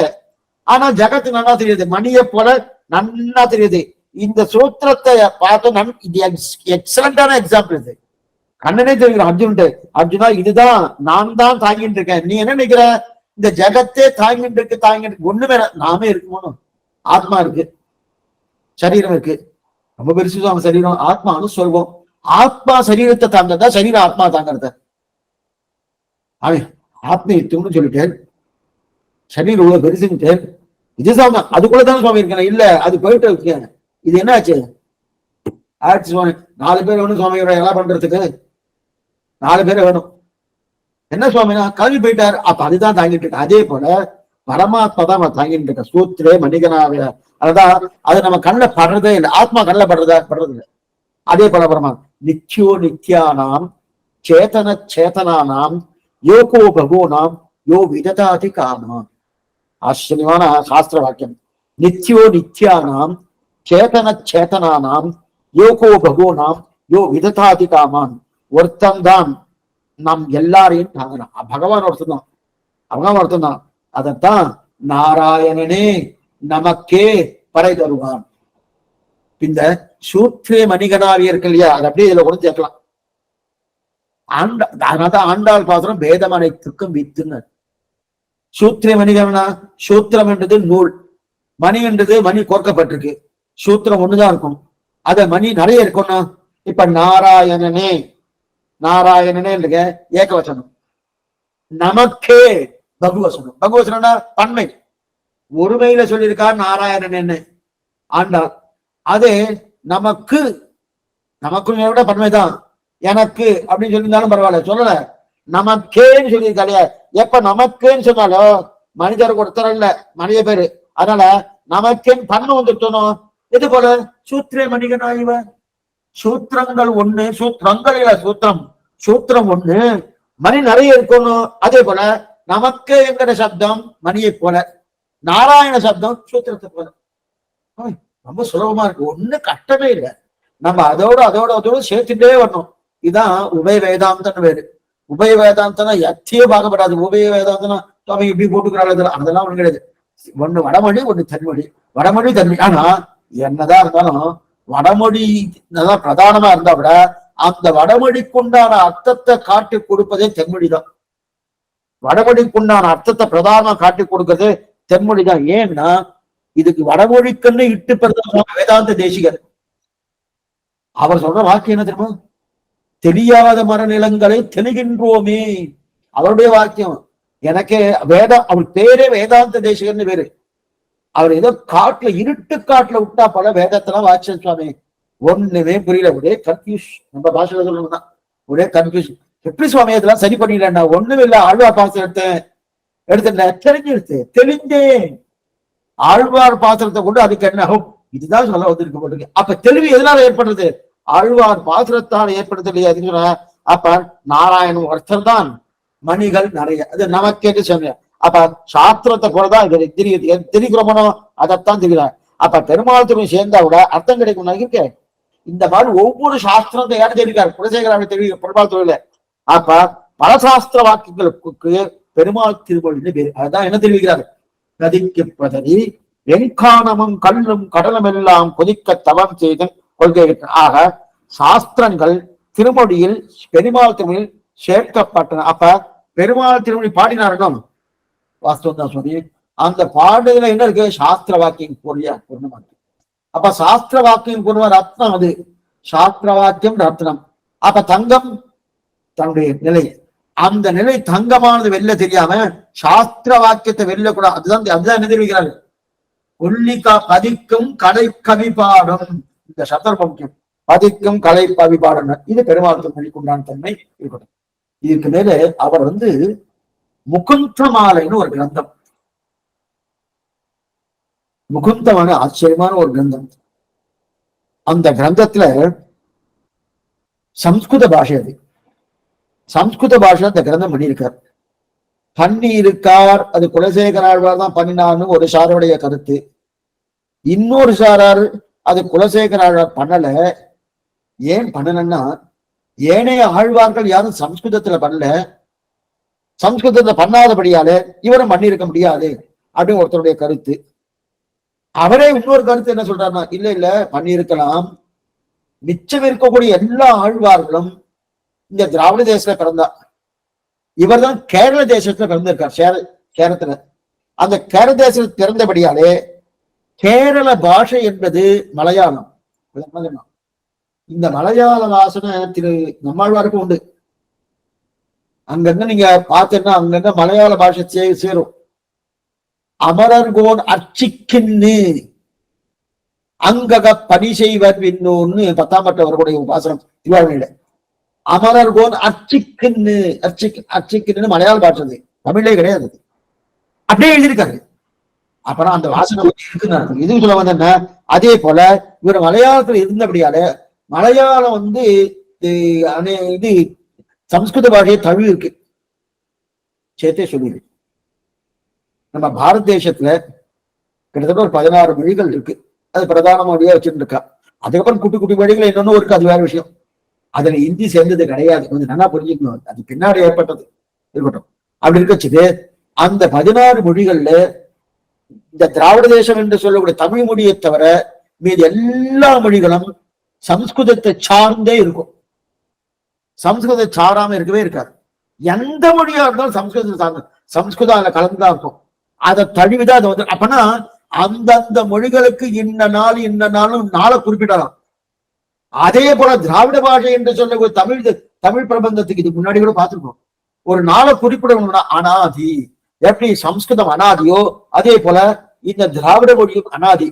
இந்த அனாதியா இருக்கிறபடியாலே இதுக்கு ஒரு குறைன்னு சொல்ல முடியுமா, நிறையன்னு சொல்ல முடியுமானா, அனாதின்னு பார்த்தா சுவாமி இது தனித்தட்டு ஆழ்வார்லாம் பண்ணி, அதாவது ஆழ்வார் இந்த தவசையை செலக்ட் பண்ணதுக்கு காரணம் அதுதான், அனாதி எடுத்திருக்கா. அது மட்டும் இல்ல, அதனால என்ன ஆயிடுச்சுன்னா, ஓ இது அனாதியா இருக்கே அது வேண்டாமேன்னு சொல்றான்.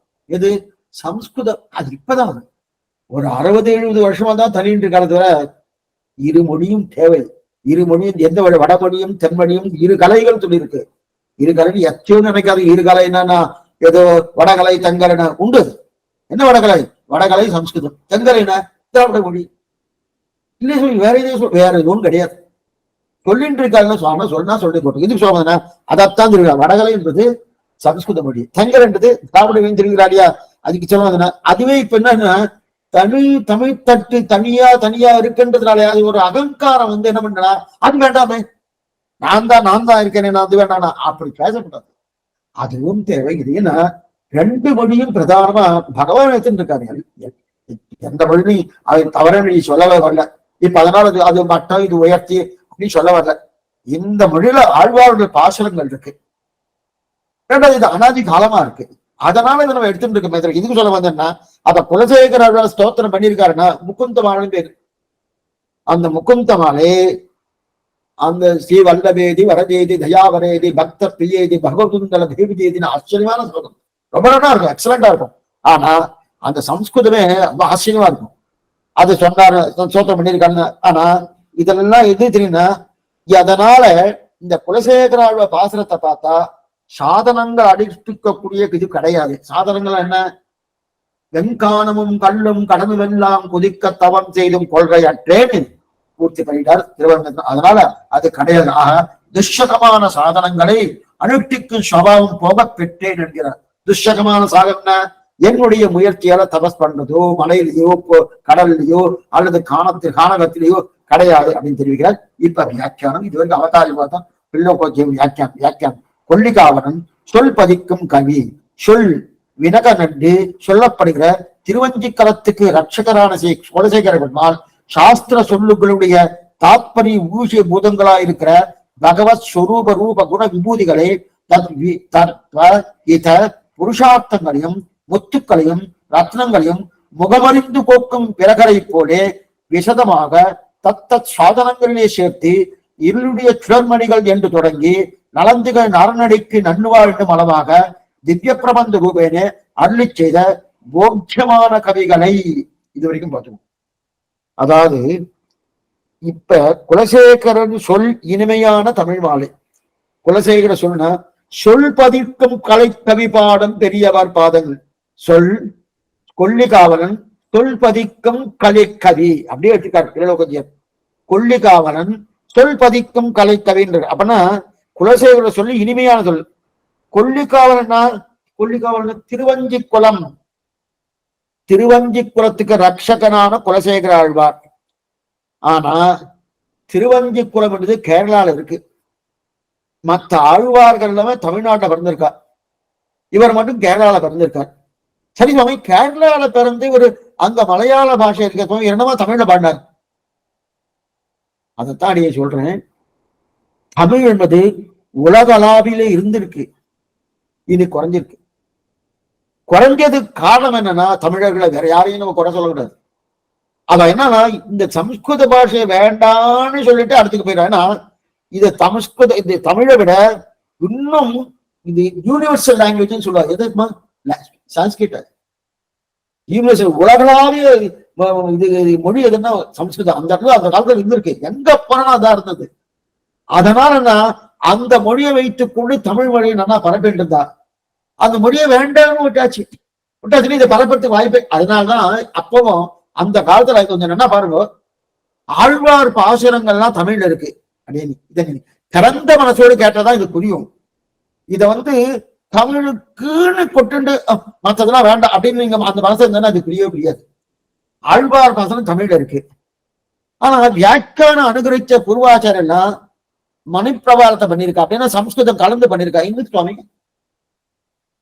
எனக்கு பாட்டே நல்லா புரியாது சுவாமி, அதுக்கு நீங்க எனக்கு சம்ஸ்கிருதமே தெரியாது, அது போய் நீங்க சம்ஸ்கிருத வியாக்கியானம் பண்ணிருக்கேன் எதுக்கு தானே? அன்னைக்கு இருந்தவன் சம்ஸ்கிருதம் இருக்கா, அப்பதான் என்ன தெரியுது, தமிழ் தெரிஞ்சவா நீ குறைச்சலதான் இருந்திருக்கா. இல்லைன்னு அடிய சொல்லல, தமிழ்நாடுதான். ஆனா கோலோச்சின காலம் அது. அப்ப அவளுக்கு அடிய இங்க உங்கள்கிட்ட பேசிட்டு இருக்கச்சே தமிழ பேசுறேன். இதே தெலுங்கு தேசத்துக்கு போயிட்டேன், ஆழ்வார் பாசனம் சொல்றேன். ஆழ்வார் பாசத்துல நான் தமிழ்ல காலக்ஷேபம் பண்ணேன்னா வாங்க என்ன தெரியும்? அது தெரியவே தெரியாது சுவாமி. அப்ப என்ன பண்ணணும், தெலுங்குல சொல்லணும். உடனே ஒருத்தர் வந்து சொன்னார், சுவாமி அது என்னமா சுவாமி நீங்க தெலுங்குல சொல்லுவேன், நீங்கள சொல்லுங்க சொல்லப்படாது. ஏன் ஆழ்வார் பாட்டு தமிழ்ல தானே இருக்கு, தமிழ்ல தான் சொல்லணும்னு. நான் சரி தமிழ்ல சொல்றேன், அவளுக்கு புரியுமா? புரியாது. அப்ப ஆழ்வார் பாட்டுக்கு அவ்வளவு புரியல பாஷையில சொன்ன போனோம். அதனால தெலுங்கு. ஆனா தெலுங்குல சொன்னபடியாலே ஆழ்வார் பாட்டு தெலுங்கு ஆழ்த்தின அர்த்தம் இல்லை, அது திராவிட பாஷை தான். ஆனா அவளுக்கு புரியணும் போனோம். உயர்நல உடையவன் எவனவன் மயர்வர மதுர மகிழ்ச்சி, அதை பாட்டு புரியணும். அதை நான் தெலுங்குல சொன்னதான் புரியும். அதே போல அன்னைக்கு இருந்தவன் நிறைய கோலோச்சு. அதனாலதான் மணிப்பிரபா இது சில பேர் என்ன பண்றா, ரொம்ப குறையா இவாளுக்கு பெரிய மெத்த படிச்சிருக்கா, சம்ஸ்கிருதத்துல மேதாவிலாசத்தை காமிக்கிறேன் ஒண்ணும் கிடையாது. இவா நாம மேதாவை சொல்றதுன்னா அவருக்கு ஒரு குறையும் வரக்கூடாது இல்லை, அவளுக்கு இருக்கவே இருக்கு ஆச்சாரிய கடாட்சத்தம் பகவத் அனுகிரகத்தினம். அதுவும் என்ன தெருளுற்று ஆழ்வார்கள் சீமை அறிவாரா அருளுச்செயல் அறிவாரான்னு மனவாள அமைச்சர். அது முதல்ல தாழ்வாது மெல் குறவர் தாம்பாடு குற்றமில்லாத ஆச்சாரம் தெரிவிக்கிறார். அதனாலதான் இந்த மணிப்பிரபாவத்தை மேற்கொண்டது. நாளை தினம் பார்ப்போம். ஆழ்வார் எம்பெருமானார் ஜிய திருவிலேஷனம், ஆச்சாரிய திருவிலேஷனம், பகவதால் திருவடிகளேஷனம், திரிலோகஞ்சியோட வியாக்கியானம் வந்திருக்கும். நாளைக்கு முடிஞ்சிடும் என்னன்னு நாம் சாப்பிடுவோம். சந்தேகங்கள் ஏதாவது அவசியம் கேட்கும்படி பிரார்த்திப்போம்.